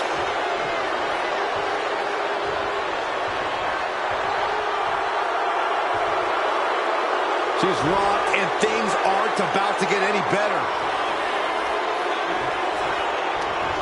Didn't go to plan for Jax. Lyra Valkyria powering up her opponent.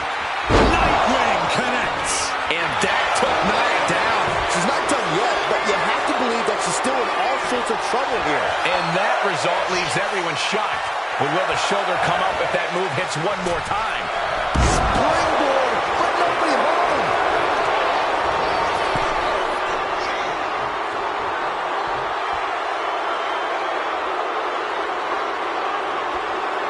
And back into the ring she goes. A wild look in her eye. Stops that offense from connecting.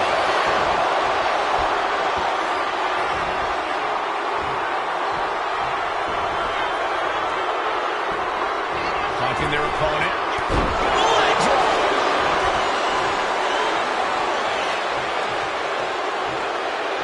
Now work at this laser focus. She's looking to put this to bed.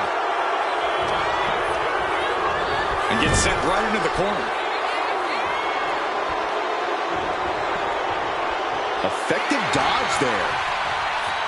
Nice running crossbody. Somehow, someway, both Valkyria and Jax continuing this battle. Yeah, both women pulling out everything in their arsenal just to try and put the other away. She has no idea where she is right now, and it is about to get worse.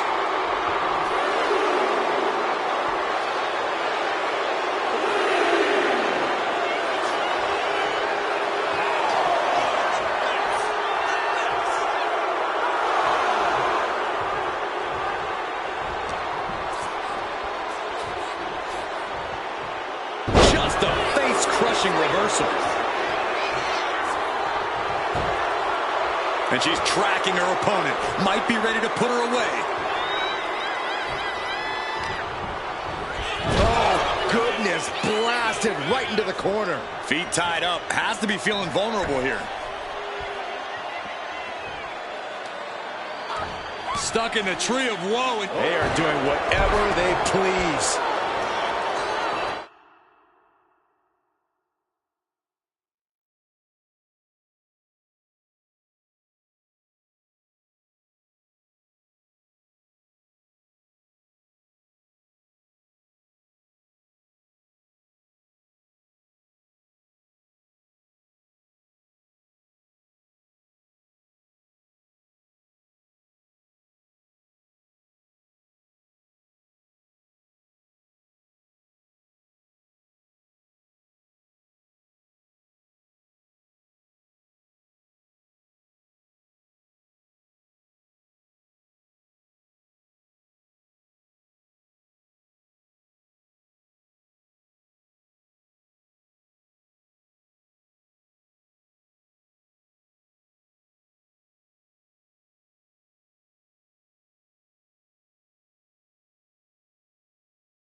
She's fighting to get back up, but I don't think that fight's about to matter.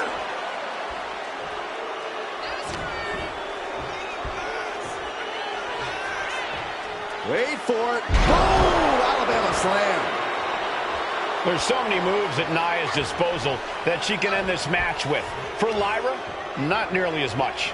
Yeah, I can't imagine it'll be easy for Valkyria to pick up Nia Jax and drop her with the Nightwing. Please, let's call the move by its real name. It's a Samoan driver. You think Nia Jax doesn't have the Samoan driver scouted?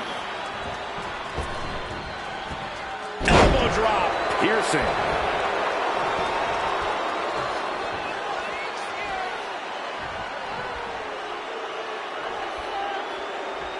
Nia Jax is doing whatever she wants. Each Samoan drop driving all of the air out of Lyra Valkyria.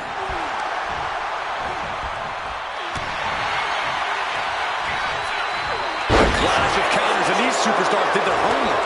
And Valkyria expected that. Fast moving gets her out of the way. I think we're about to see it. Muscles him all the way up.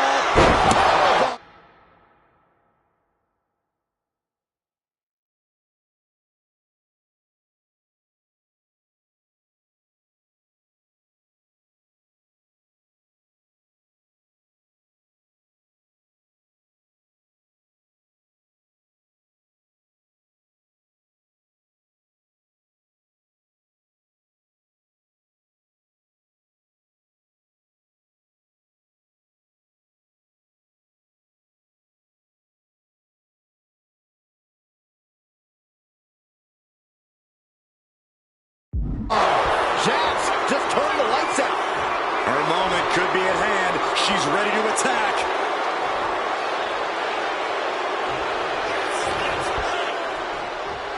Valkyria crushed in the corner by Jax. Squashing Lyra in the corner, and the beginning of the end may be near. And Nia now, with Lyra on her back, going to climb up to the second rope. This is a scary situation for Lyra. Oh, look at this. Maybe not. No way. There's no way. Oh, my. Oh, no. Good night, Annihilator.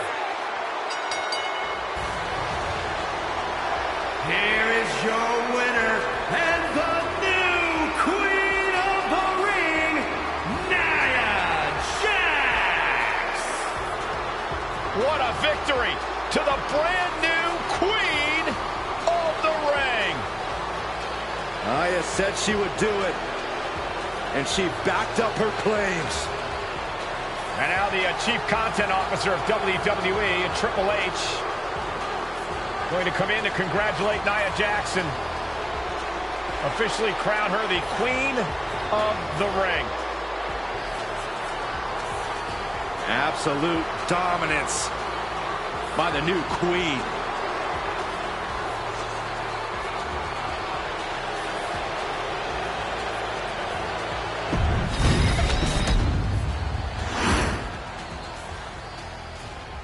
I'm sure you will agree with your wise man. Many WWE superstars say they will do whatever it takes in order to achieve success. Quite often, it's a bunch of BS. But if you're lucky, you may run into someone who is willing to look out for the group. Someone willing to make sacrifices. And for this family, there was no one better than Rikishi. After the Head Shrinkers run in WWE came to an end, Rikishi, then known as Fatu, would go on a journey of self-discovery. This journey would lead to him taking on the name Rikishi, a subtle nod to his cousin Yokozuna, as well as an opportunity to start fresh with a global audience. Well, my dad, you know, when he became the Rikishi character, when you think about Samoan wrestlers, right, or mean, or aggressive, he made it like his own flavor, right? You know, he had the blonde hair, still carried the aggressiveness, but I think he just wanted to add like a little flavor to it. But it became even more popular to our culture. Rikishi blitzed WWE from the jump, devastating opponents with new tricks and winning people over with his fat-ass dance moves. That Rikishi is fat, all right. P-H-A-T. And with this wave of newfound momentum came even more success, with Rikishi capturing the WWE Intercontinental Championship and displaying incredible athleticism in iconic moments like when he dove off the top of the steel cage. The year 2000 belonged to Rikishi. But little did anyone know, Rikishi held a dark secret regarding a decision he'd made not for his own benefit, but for the benefit of the family. It was at the 1999 Survivor Series that Stone Cold Steve Austin was hit by a car in the arena parking lot, forcing him from the main event later that night for the WWE Championship. For nearly a year, all of WWE was consumed with figuring out who was driving that damn car and why Austin was targeted in the first place. The verdict came in. The car was driven by Rikishi. Rikishi would stand strong. Stone Cold Steve Austin. I didn't do it for me. I did it for The Rock. What? Rikishi would lay out a years-long gripe that WWE preferred Steve Austin to The Rock, and so Rikishi had made sure that The Rock's only competition had been removed from the picture. Rikishi sacrificed his own popularity to reach this goal. The Rock thrived while Austin was on the shelf. For Rikishi, the struggle and fall was all worth it. Rikishi knew that he would eventually have to face off with the Texas Rattlesnake to answer for his sins.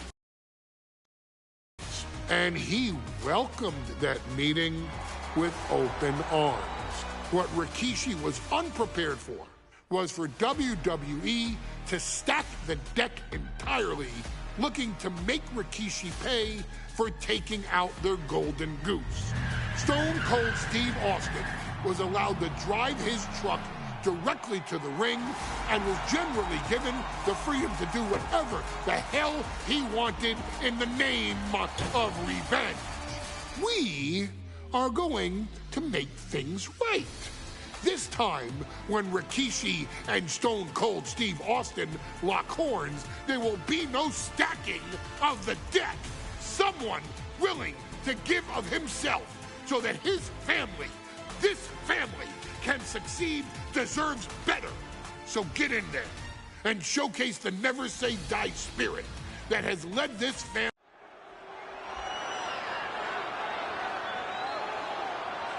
Is it legal to not show up? Rikishi has brutalized Austin lately. Austin will be here, Byron. I just refuse to think anything else. The following contest is scheduled for one fall and is a no-holds-barred match. Introducing first, from the Isle of Samoa, weighing in at 424 pounds, Rikishi! We have learned more about Rikishi in the last couple of weeks than we knew about him his entire career here in WWE. He said he ran over Austin not for himself, but for The Rock. Right, and now he's coming out here, and I guess if Austin doesn't show up, the general manager is going to have to come out here and declare this is a forfeit, and Rikishi's going to win it. This man makes me sick.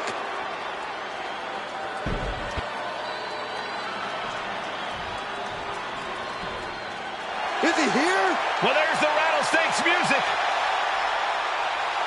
He's here. Austin's here.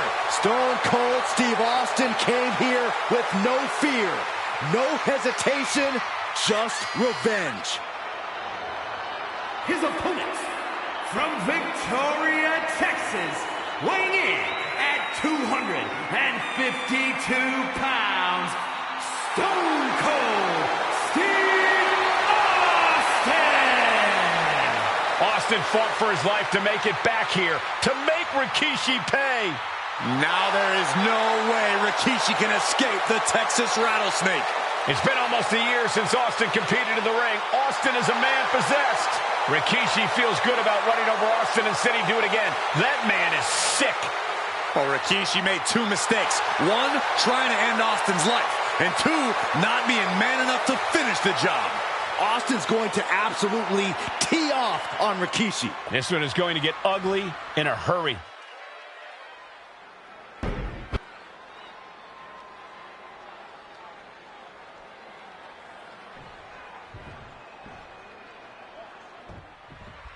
We now know the sick, demented side of Rikishi. Rikishi almost cost Austin his life. Instead, he's here tonight to finish the job. Listen, Rikishi has seen members of his family be skipped over while other...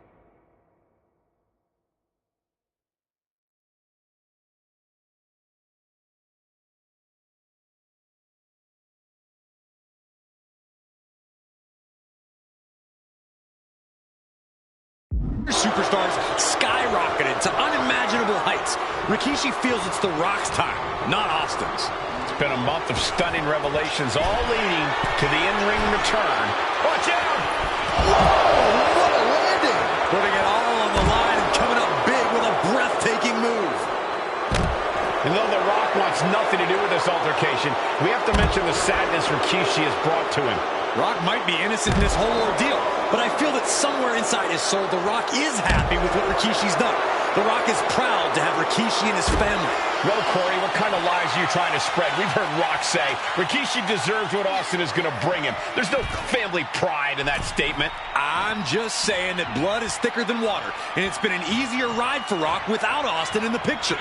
And that's thanks to Rikishi. Sounds more like Rikishi is trying to take credit for all The Rock's success. Oh, and that's what you get for disrespecting your opponent. So ruthless. We've talked so much about motives leading into this match. In my view, Rikishis are delusional. His family have been given equal opportunities, and they all took full advantage of them. Yeah, my blood boils at the propaganda Rikishi's been selling. But I'll tell you about the most legitimate motive in this story from the top. You gotta be kidding me! From all the way up, wasted no time flying out to the floor. And Stone Cold can't find a way off the blocks. Rikishi with an onslaught.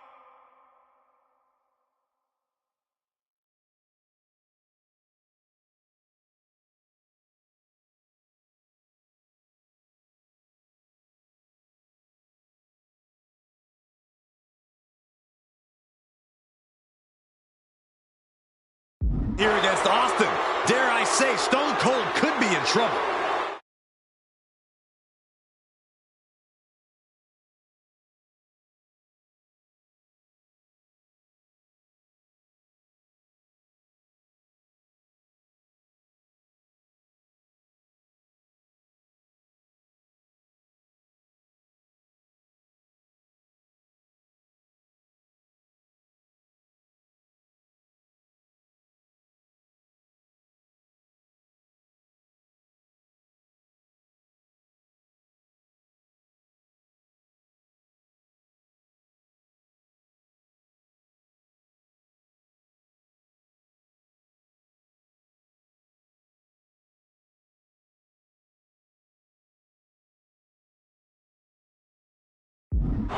Corey, this situation is so far beyond rational thinking. It's so personal. What does Stone Cold have to do in this one to leave here victorious against Rikishi? I don't know if you can tell someone who almost lost their life at the hands of their opponent to think rationally. Austin has rage, and win or lose, he's going to unleash it all on Rikishi. Trying to get up. He has no clue what's in store for him here. Ooh. Yeah, Byron, I just cannot see any legitimate reason to run over Stone Cold like Rikishi did last Survivor Series. I mean, Austin does ruffle the feathers of a lot of people, Michael, but I don't think any of his rivals would go to this disgusting lengths that Rikishi's gone to.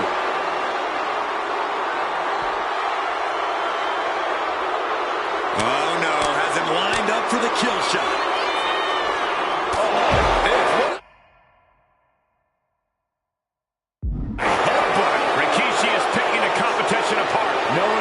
Rikishi's family down now, taking out all the... Scooped up. here it comes. Rikishi driver. And Austin is out. Oh, there's a headbutt. Being sized up. He might regret getting back up here. Headbutt. And looking at my monitor, it just makes me sick to my stomach watching Rikishi. This is a man who has no remorse and feels justified for running Austin down.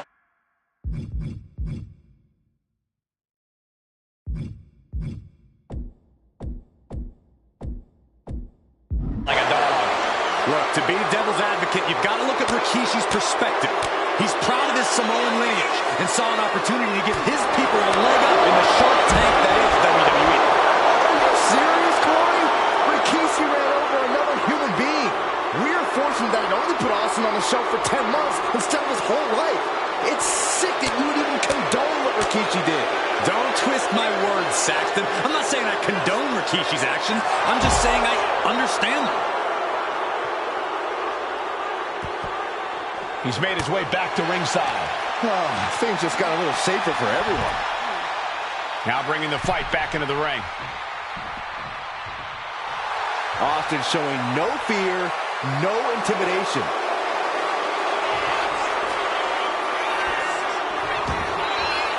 Looks like he's got something in mind for ringside here. Side headlock applied. Oh, and a right hand for good measure. And now he gets back into the ring.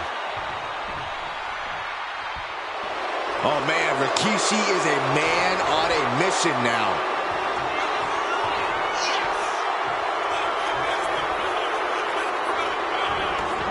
No count out as he takes things out of the ring.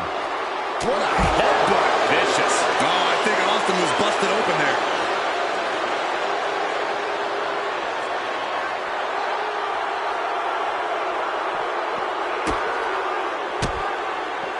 Veteran instincts from Austin. He gets back into the ring. Stone Cold not even a little close to backing down here. Heading to the outside now.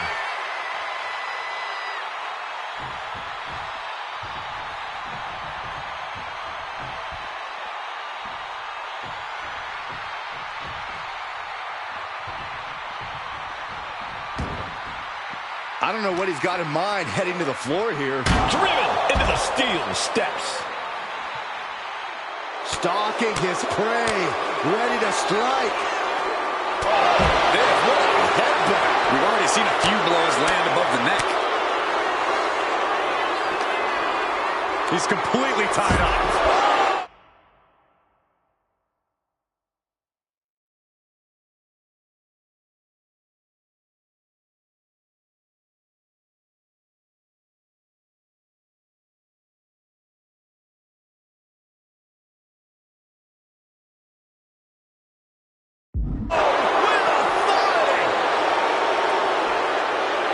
Rikishi standing over a fallen opponent. Bonsai truck. And that was just as devastating as a sledgehammer to Austin's truck. Such thunderous impact. Oh, heavy contact into the steel steps.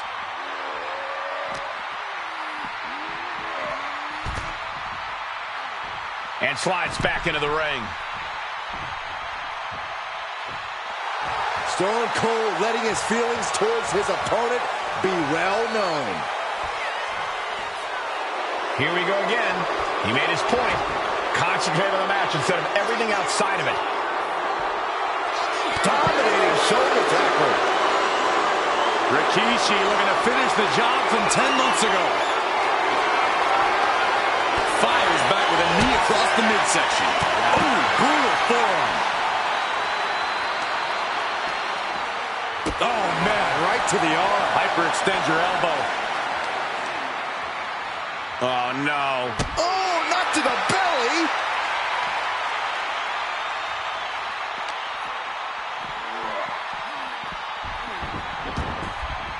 Going for the pin, for the win. Still in it with a quick kick out. Are you kidding me? Not even a 1 count. Counter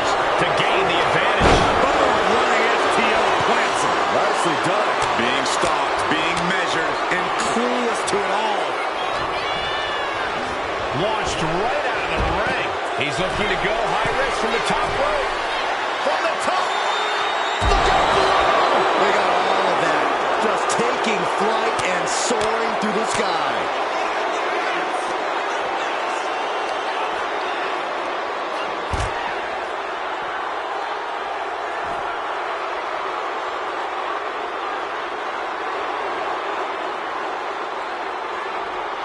Carefully measuring, waiting to strike.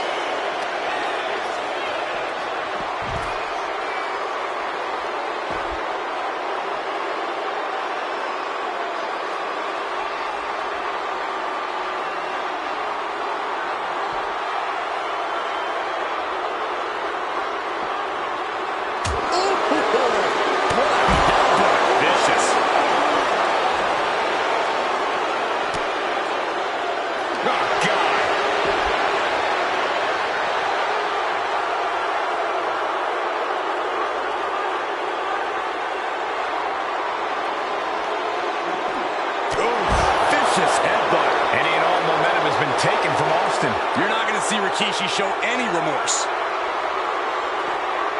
Vicious right forearm.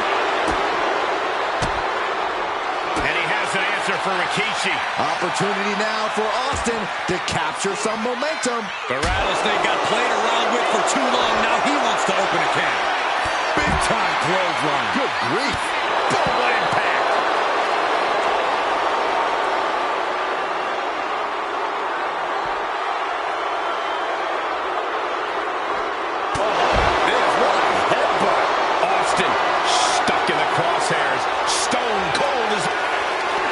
Rikishi hoisting up his opponent. Rikishi driver. Rikishi got all of it. He looks defenseless as he struggles to get his bearings. Brought back into the ring from the floor now. Climbing the turnbuckles to the top. From the top.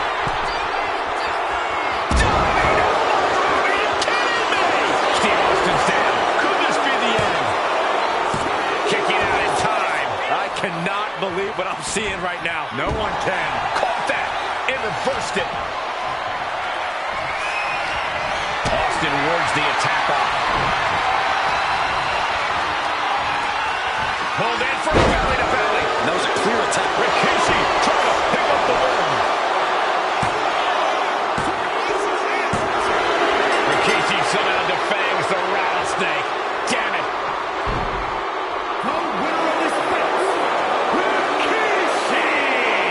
This is not what many of us expected to see. We wanted to see retribution, but Rikishi was too much of a monster for Stone Cold tonight. The vitriol that consumed Rikishi powered him to finish the job and leave a battered Austin in his rear-view mirror.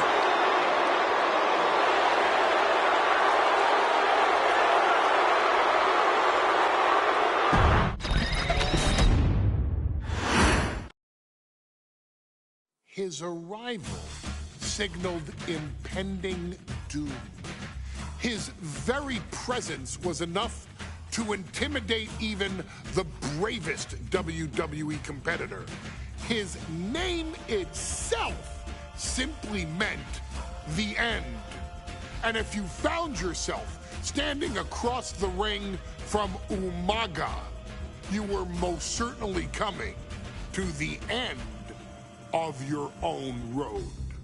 The younger brother of Rikishi, Umaga, was every bit the Samoan bulldozer that his nickname would suggest, mauling opponents with ease, relishing the chaos that he created. A menace to the entire roster, an unrepentant badass, Umaga tortured his prey with high-impact collisions before ultimately sealing their fate with his vaunted Samoan spike, a vicious move used today by Solo Sikoa. Inside the ring, man, he was just a complete monster. Anybody that stood in front of him, he was going to wreck him no matter what he had to do. He was just a crazy, wild Samoan. Outside of the ring, man, just a loving guy to be around. A fun uncle, always joking, always barbecuing at his house. I always looked up to him. He was just so cool. Perhaps an unheralded aspect of Umaga's game was his mastery of mental warfare. Umaga loved to present a wild, out-of-control savage, one who needed manager Armando Alejandro Estrada to handle all the details while he destroyed opponents. Umaga was the perfect definition of the word aura. A two-time Intercontinental Heavyweight Champion, Umaga established himself as one of the purest forms of dominance to ever set foot in a WWE ring. His intense clashes with Batista, the Heartbreak Kid Shawn Michaels, and Triple H, along with WWE Championship battles against John Cena, still live on in the memories of those who were fortunate enough to watch Umaga perform. And Umaga will live in immortality through every member of this family, whether it's with a huge Samoan drop, a running bulldozer into the corner, a Samoan spike, or even a war cry in the middle of battle. Umaga is forever. I wish he was here. I know he's watching from above. So you, our beloved Us in training, are asked one simple thing here in the WWE 2K25 showcase: to defeat John Cena. You've done that in this mode before, right? Simple. It was at New Year's Revolution in 2007 that Umaga and John Cena first collided for the WWE title. Umaga appeared to be too much for Cena in the minds of many pundits. Undefeated in WWE some 9 months after his debut, and things were going very well for Umaga. Until they weren't.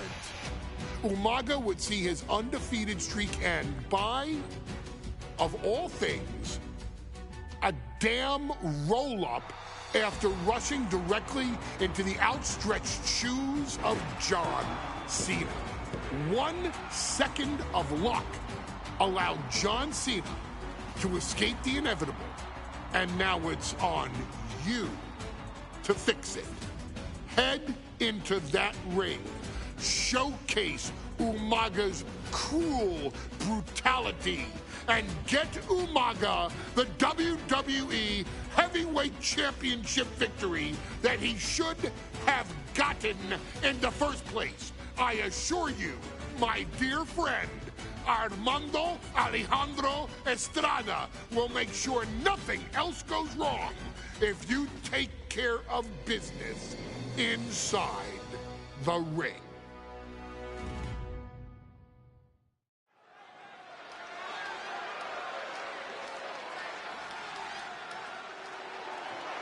Well, ladies and gentlemen, here he is. He could be the next WWE champion, the near 400-pound Umaga.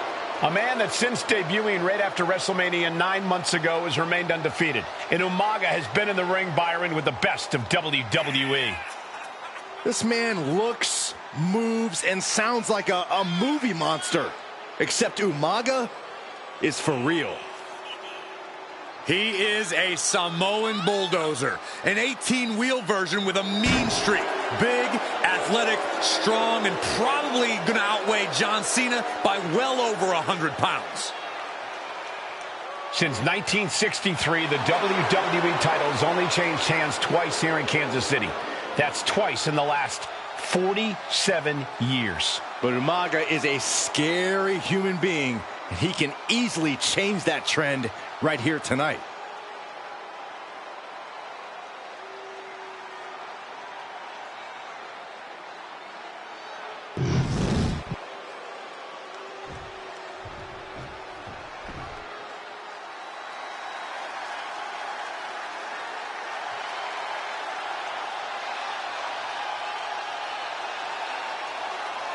A phenomenal ovation in this arena because the champ is here.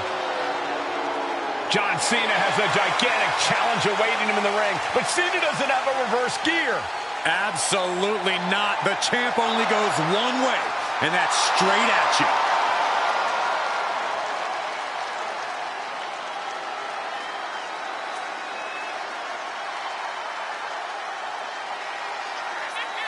John Cena, a three-time WWE champion, the handler of Umaga, Armando Estrada, trying to control this undefeated challenger. Once the bell rings, these two are going to go at each other full force.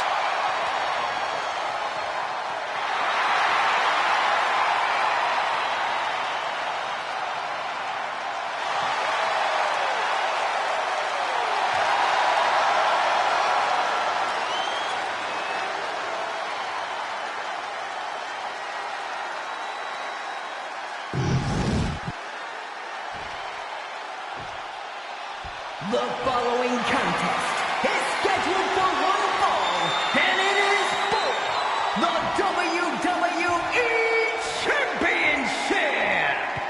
Introducing first, the challenger from the Isle of Samoa, weighing in at 353 pounds, Umaga.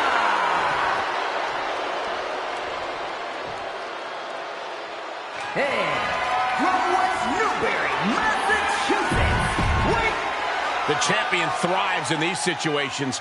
Pride and heart will be tested.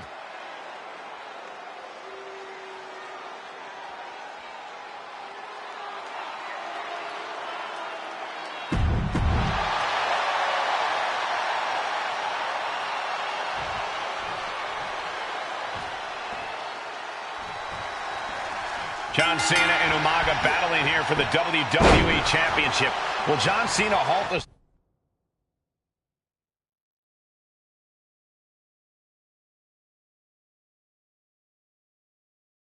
Samoan Bulldozer's path to destruction. Cena's going to have to go all out to accomplish that. No one has been able to withstand Umaga thus far. This brutal Samoan has made a mockery of his challengers and is perhaps the ultimate super heavyweight threat. Cena could be in for the greatest challenge as champion tonight, but Umaga's gonna fly! What? Completely throwing self-preservation out the window. I don't know how Umaga's gonna fly! All the way to the outside. From ring post to ringside, from the top rope. Good Lord, taking flight. That was just incredible hang time.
Was willing to take the high risk to the outside, and it paid off big time.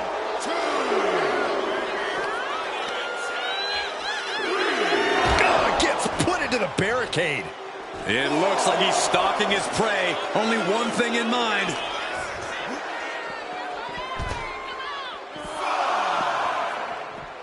He's getting back up, straight into harm's way. Near the end of the count. Better hurry. And you see Cena's legs bent awkwardly off the steel steps. Umaga really pinpointed a target with that attack.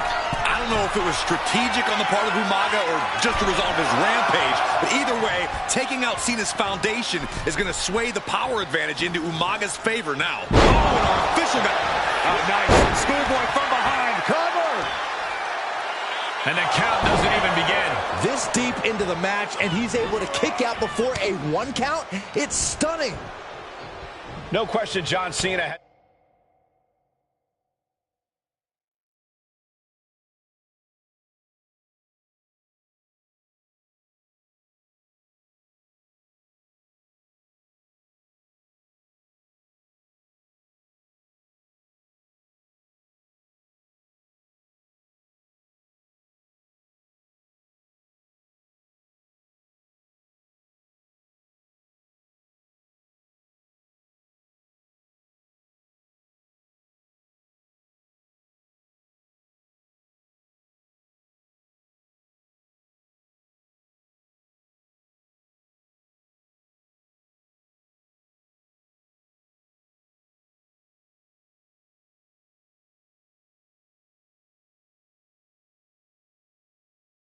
This is work cut out for him taking on Umaga, who's been aptly named the Samoan Bulldozer for his relentless offense. Yeah, and while Umaga may not be as refined in the ring as other superstars, his ruthlessness more than makes up for the difference. If Umaga can connect with some truly merciless attacks, then Cena and his title reign could quickly be in trouble. Oh, get ready. He's waiting for the perfect time. Super kick! Gosh! Cena is unable to stop this string of offense. Cena has no response for Umaga's savage and brutal offense.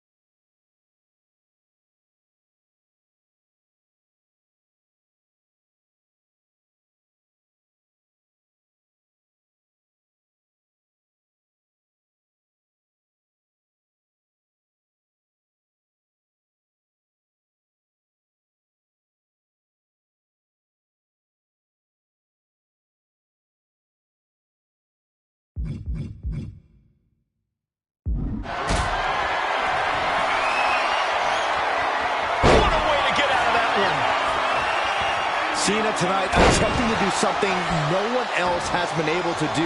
Be it HBK, Triple H, Kane, the list goes on and on. No one has been able to beat Umaga. Since debuting in last year's WrestleMania, he's never been pinned, never been submitted. Umaga is a man who's decimated every single thing in his path. It's not hyperbole to call him a dangerous and deadly savage. Momentum fully shifted to Umaga. Umaga is simply overpowering John Cena right now. He might be getting up, but it doesn't look like it will be for long. He turns it around on Umaga. Umaga is truly a specimen to marvel at, Corey. And his handler, Armando Alejandro Estrada, knows he has a thoroughbred on his hands. There's a difference between thoroughbreds and Umaga, though, Cole. Thoroughbreds can be tamed.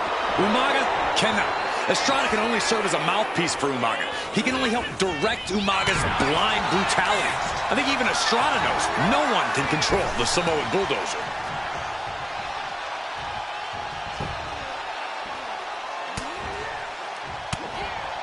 Oof. But here comes the fire. And Cena's starting to falter here. Cena having trouble getting his bearings.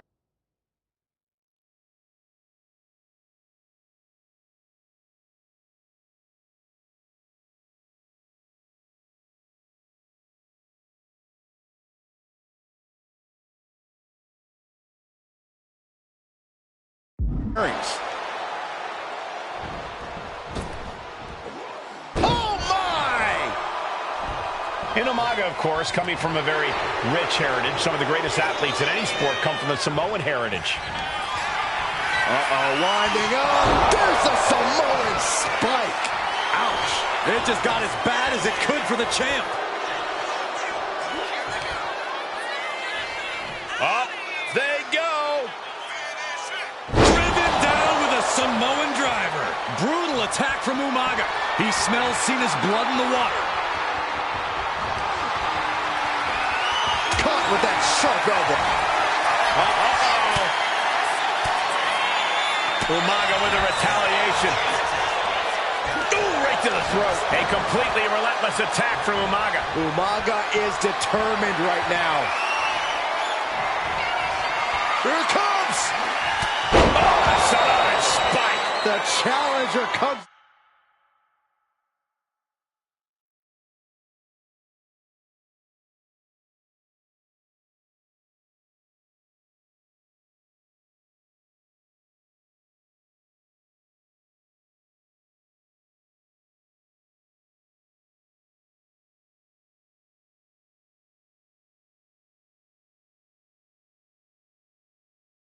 The big. He's got him square in his sights here. Oh, sent straight into the corner hard.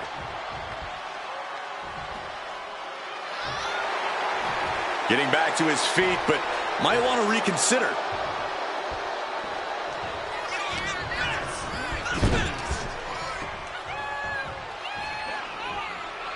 And Cena flattened in the corner. Umaga's just overpowering him. Look at the strength. Into the corner, just setting Cena up. You have to start to ask yourself, is the end of John Cena near? I think so. Look What out! a headbutt. No one has been able to stop Umaga. No one. You are seeing why Umaga is undefeated. Why no one has been able to stop the Samoan Bulldozer. Here comes Umaga, and Cena catches him with a boot. John Cena from behind, rolls him up, shoulders down, and a kick out by Umaga. And Cena immediately back into the clutches of Umaga. I'm not sure what else Cena can do here. I'm not sure John Cena knows how to stop Umaga. And Corey, you know there's no force equal to being on the receiving end of a headbutt from Umaga.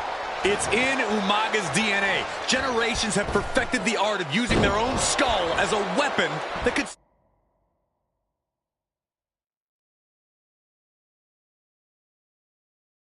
stop an elephant. Two powerhouses, a championship on the line. We knew this would be a battle.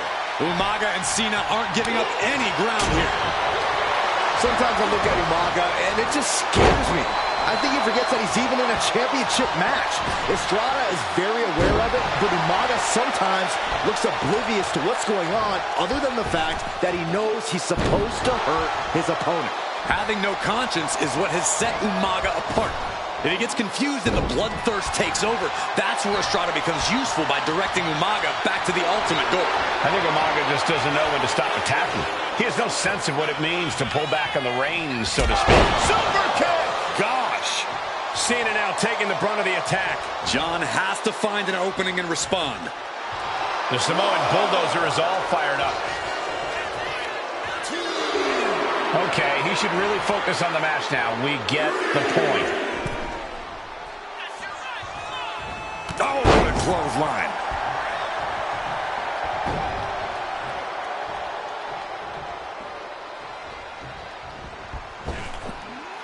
Oh, what a headbutt.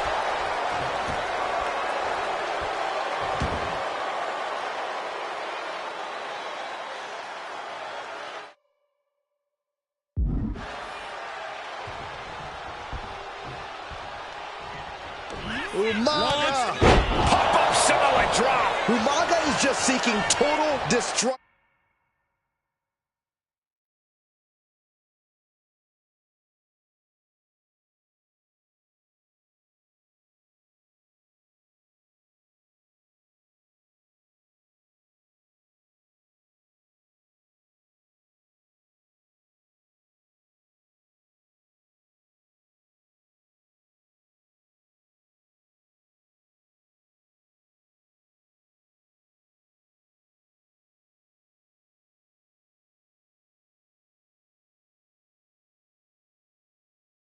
action right now. We all know what he's thinking here.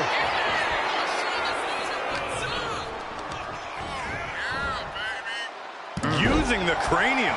And Umaga is in control.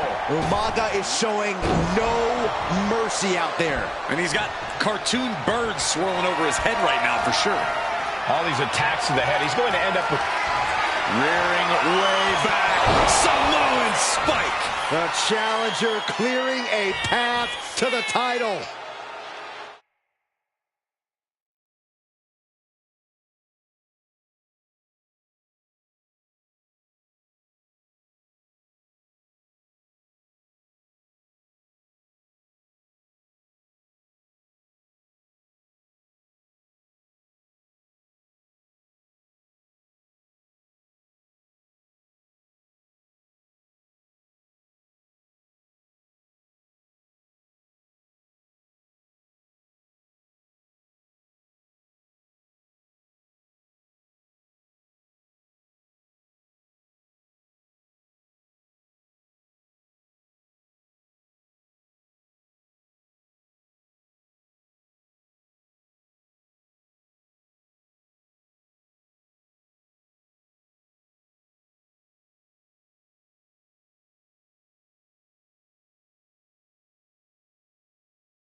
He just might regret this decision.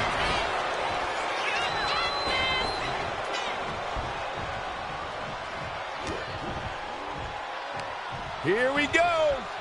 You ready for it? Choke slam! Cena has no control here. Cena needs to find some energy fast. Pulled in for belly to belly. Cena and Umaga.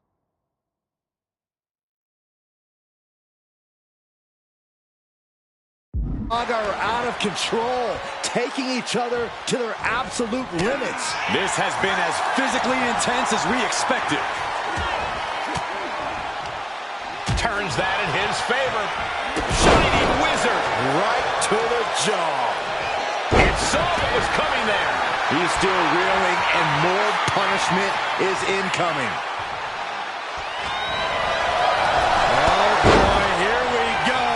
We've seen it once, we've seen it 1,000 times, and he just couldn't finish the job.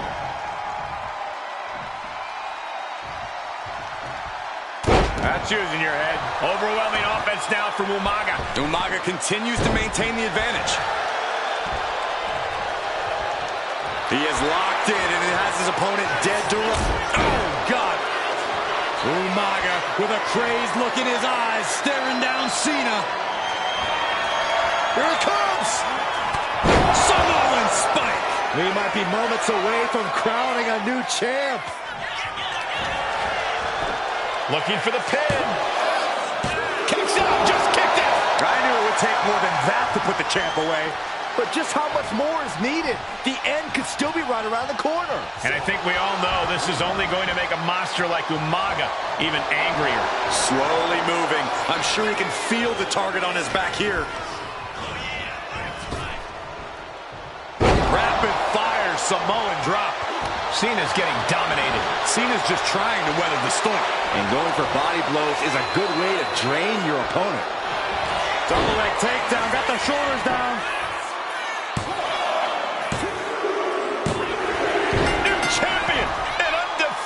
Champion.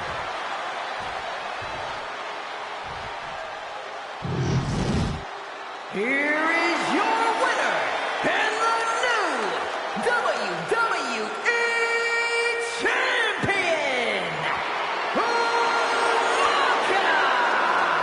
This proves proves it. Truly no one can withstand Umaga. The Samoan bulldozer has wrecked his way straight to the WWE Championship. Cena's title reign is over. An incredibly impressive...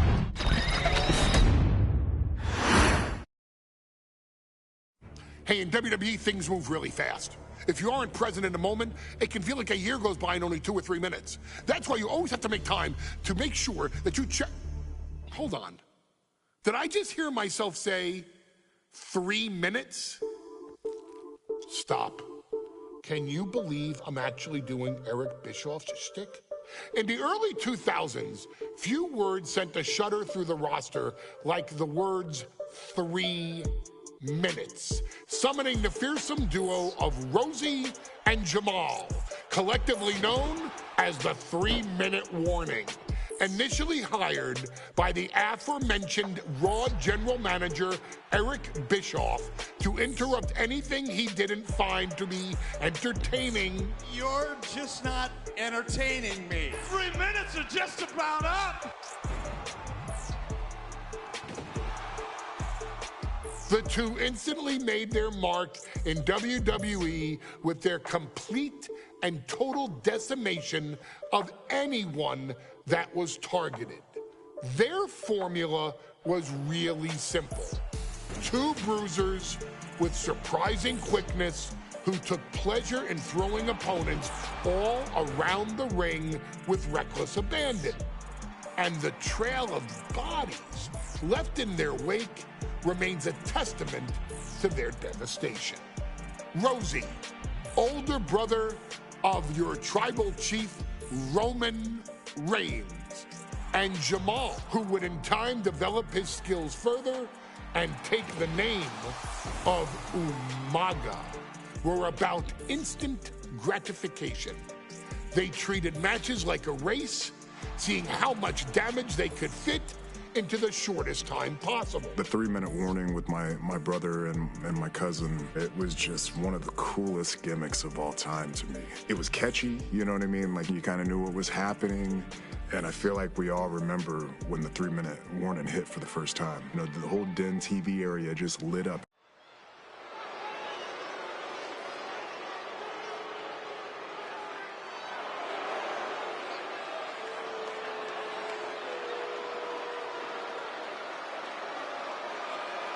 AOP is here.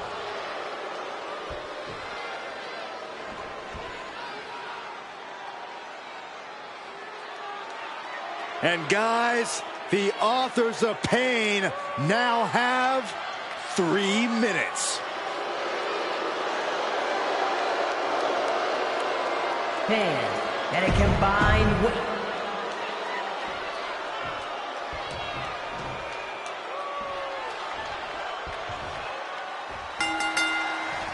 Here we go with AOP and 3-minute warning going head-to-head. This is an Extreme Rules match, and it's a good thing it is.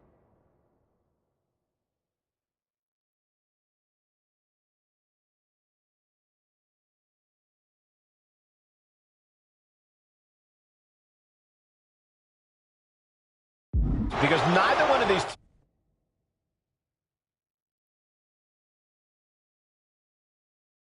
teams likes to play by the rules or limit their aggressive tendencies.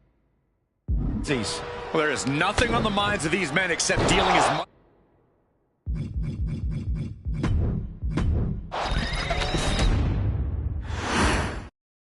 We got 3-minute warning and the Authors of Pain clashing tonight in what should be a harrowing Extreme Rules match.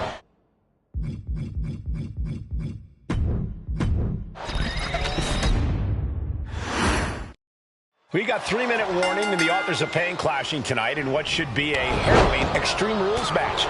Considering the teams involved here, it comes as no surprise that we have medical teams standing by backstage. Yeah, these are 2 of the most merciless and physical teams we've ever seen. Lasting bodily harm isn't just highly probable in this match, it's essentially guaranteed. So I, for one, can't wait to see what these teams do with the rules thrown out the window. They're free to be as creative as they want in their pursuit of absolutely annihilating one another. Rosie and Jamal tell their victims that they will feel the 3-minute warning. What does that mean, Corey? Akam with an early cover. And a kick out. Clearly a bit too soon for a cover. Headbutt to the back of the neck. Drops the hammer. Right on the lower back. Down to opponent. And a double axe handle smash. Uh-oh! Oh, here we go. He's looking for an implement of destruction under the ring. Oh, not to the belly. Slides under the ropes. Back into the ring. Oh, the knee drop connects. And that'll take a bit of the fight out of Akam. Yeah, Jamal reminding his opponent that he's not someone to take lightly.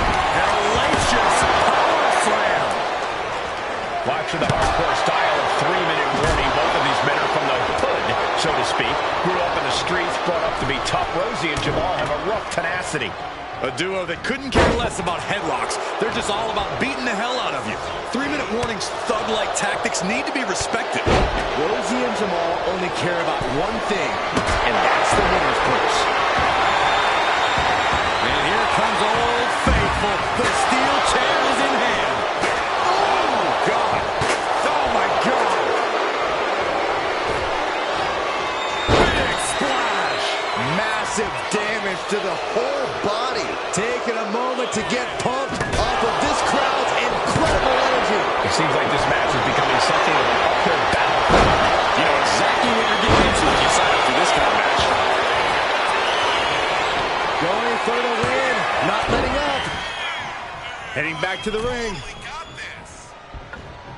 Good God, what force. The hammer dropped. Literally.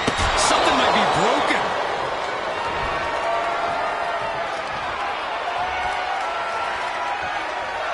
Thunderous power slam. Just look at the size of all these superstars. The ring had to be reinforced before this match. There's no way. This is incredible. Absolutely not. Get out of here. Heads outside the ring. And no countouts means he can take his time. Just trying to pound their opponent into the ground even further. This is certainly an effective use of a foreign object. He's starting to look battered. Yeah, but no one has ever won an Extreme Rules match by playing it safe. Mercilessly attacking over and over with no remorse. This kind of brutality is sickening. I can't watch this anymore. Just someone make it stop.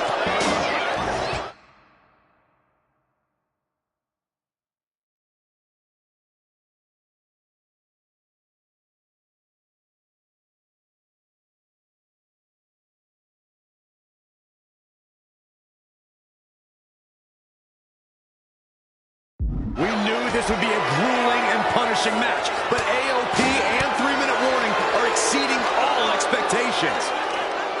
Man, Rosie and Jamal, Akam and Rezar representing the biggest, most imposing teams WWE has ever seen. Both teams don't care what the motive is, don't care who the target is. Their goal always remains the same, and that is complete destruction of the opposition. We call them equal opportunity ass kickers. The first few rows should take a couple steps back because no one is safe when you're in the vicinity of these teams. This is a whole new level of chaos and brutality. 3-minute warning and AOP just keep upping the ante on each other. Uh-oh. I wouldn't be getting up if I were him. Lead heel kick.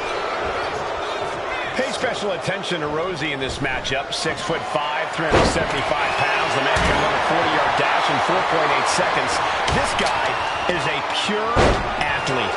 Rosie played high school football with a legendary running back before playing college ball in Hawaii. Imagine being pancaked by the force Rosie brings. He looks absolutely gassed here. Yeah, he's absolutely in danger of losing it all here. Ooh, treading all over their opponent.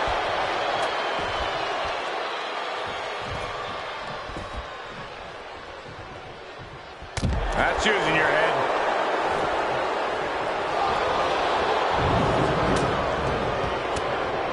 Rezar gets fed.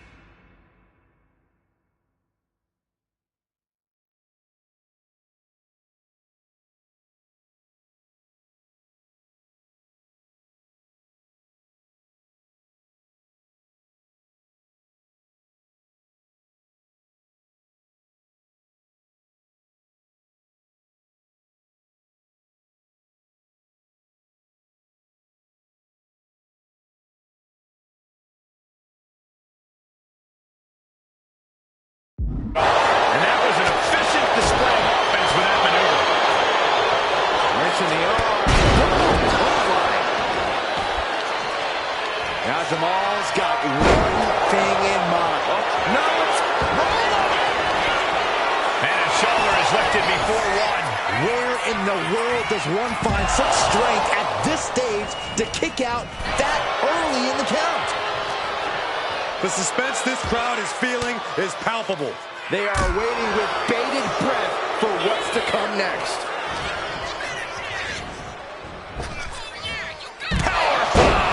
Shoulders down, Rizzo maybe down for the count. He made the save just in time. Running Bulldog.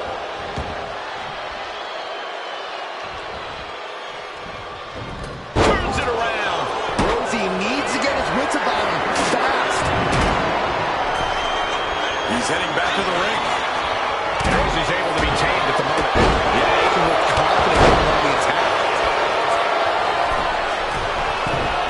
Taking flight. Coming down with incredible force. 3-minute warning might just be done messing around. Rosie and Jamal survive Extreme Rules. Here are your winners, Rosie and Jamal. 3-minute warning. Gotta give it up to 3-minute warning. In a contest between two of the most badass squads we've ever seen, they were the tougher competitors. Yeah, but AOP certainly made 3-minute warning earn this win. Just think about all the carnage we witnessed here tonight.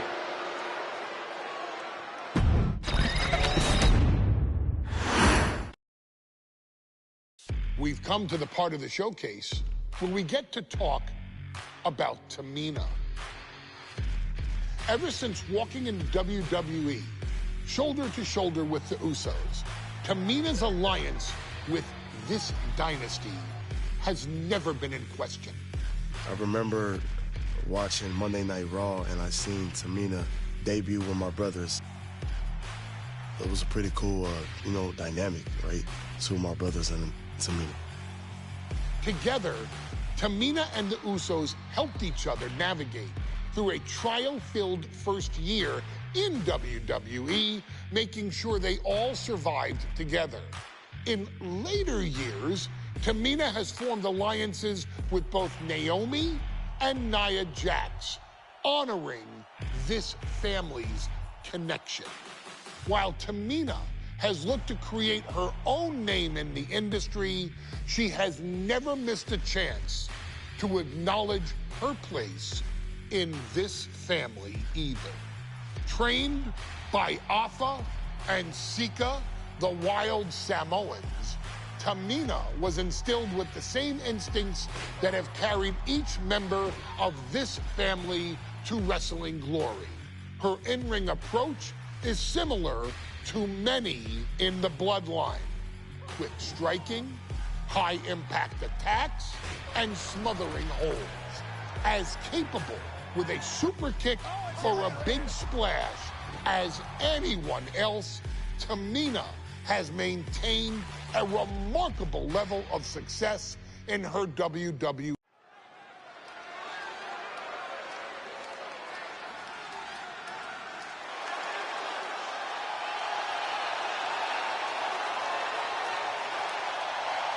We are making history tonight here in St. Louis.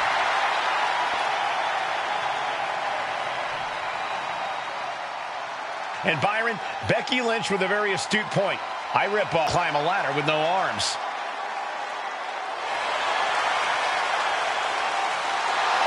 Next, from Dublin, Ireland, Becky.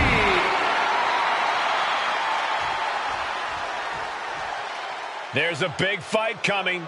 Tamina, perhaps the most dominant superstar in this match. And I guarantee she is not fazed by taking on 4 different opponents in a ladder.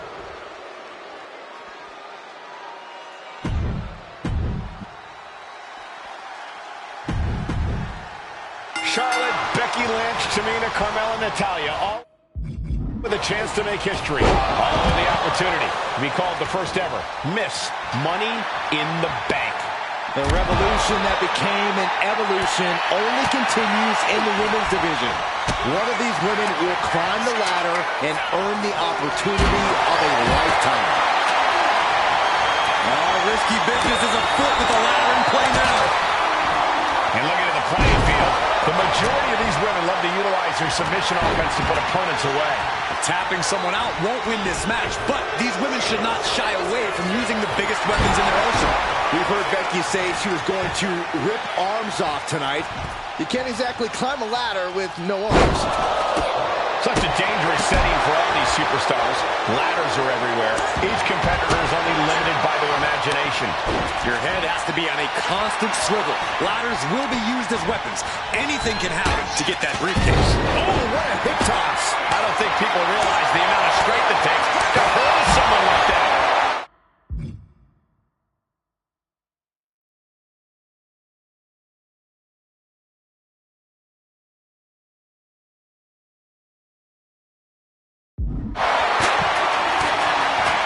Doing anything they can to chip away at the base.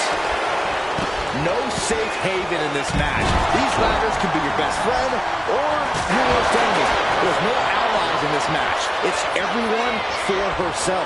There is no room for friends when history's being made. Not when you can go down in the record books as the first Miss Money in the Bank. And Tamina's confidence must be low after that attack. Looks like she wants to take things to the floor here. Returning to the ring now.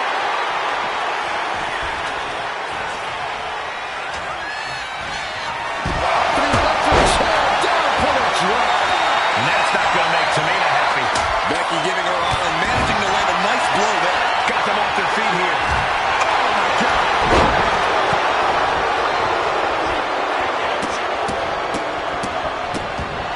The contract that could change lives hanging above the ring. Probably the most profitable opportunity in our sport. 15 out of 17 superstars have successfully cashed in the Money in the Bank contract. A surprise cash-in has only failed once, and the other failed cash-in was alerted to a week in advance. You are almost certain to become the next SmackDown Women's Champion if you grab the contract tonight. A demeaning gaze painted on Flair's face. From the top. Crash and burn. What a spectacular misfire. And that is why we say, don't try this at home, viewers, because of terrible miscalculations like that. Flying. And now here's Tamina.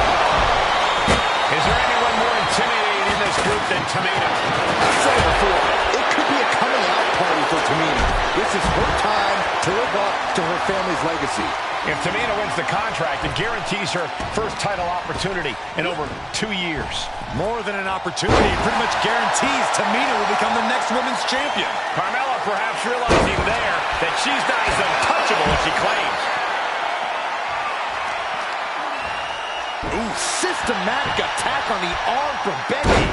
Using the elbow as a weapon. Takedown. This is ridiculous. This is insulting. She's got to take it. From the top. Oh, yeah. She is really getting fired up.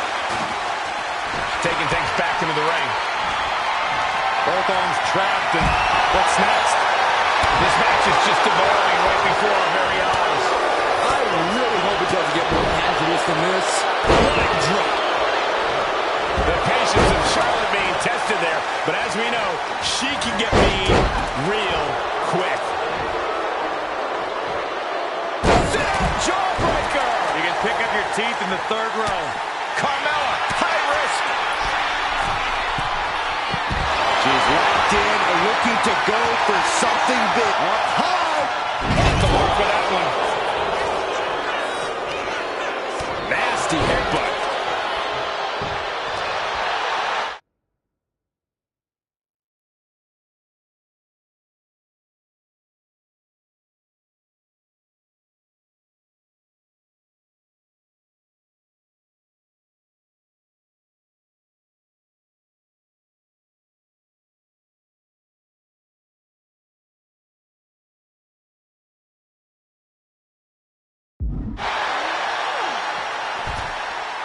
And she heads out to the floor.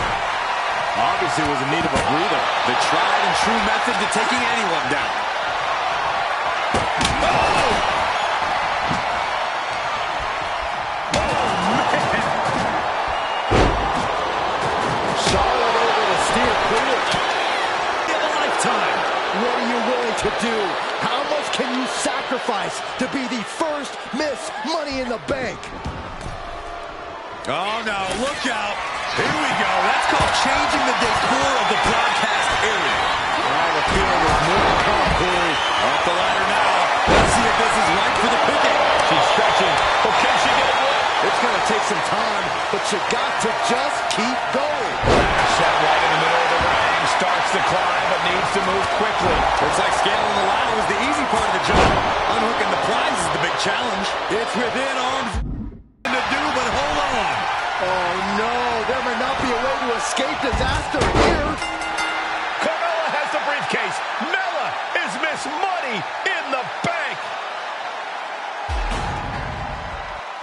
Your winner of the Money in the Bank contract and the first ever Miss Money in the Bank, Carmella!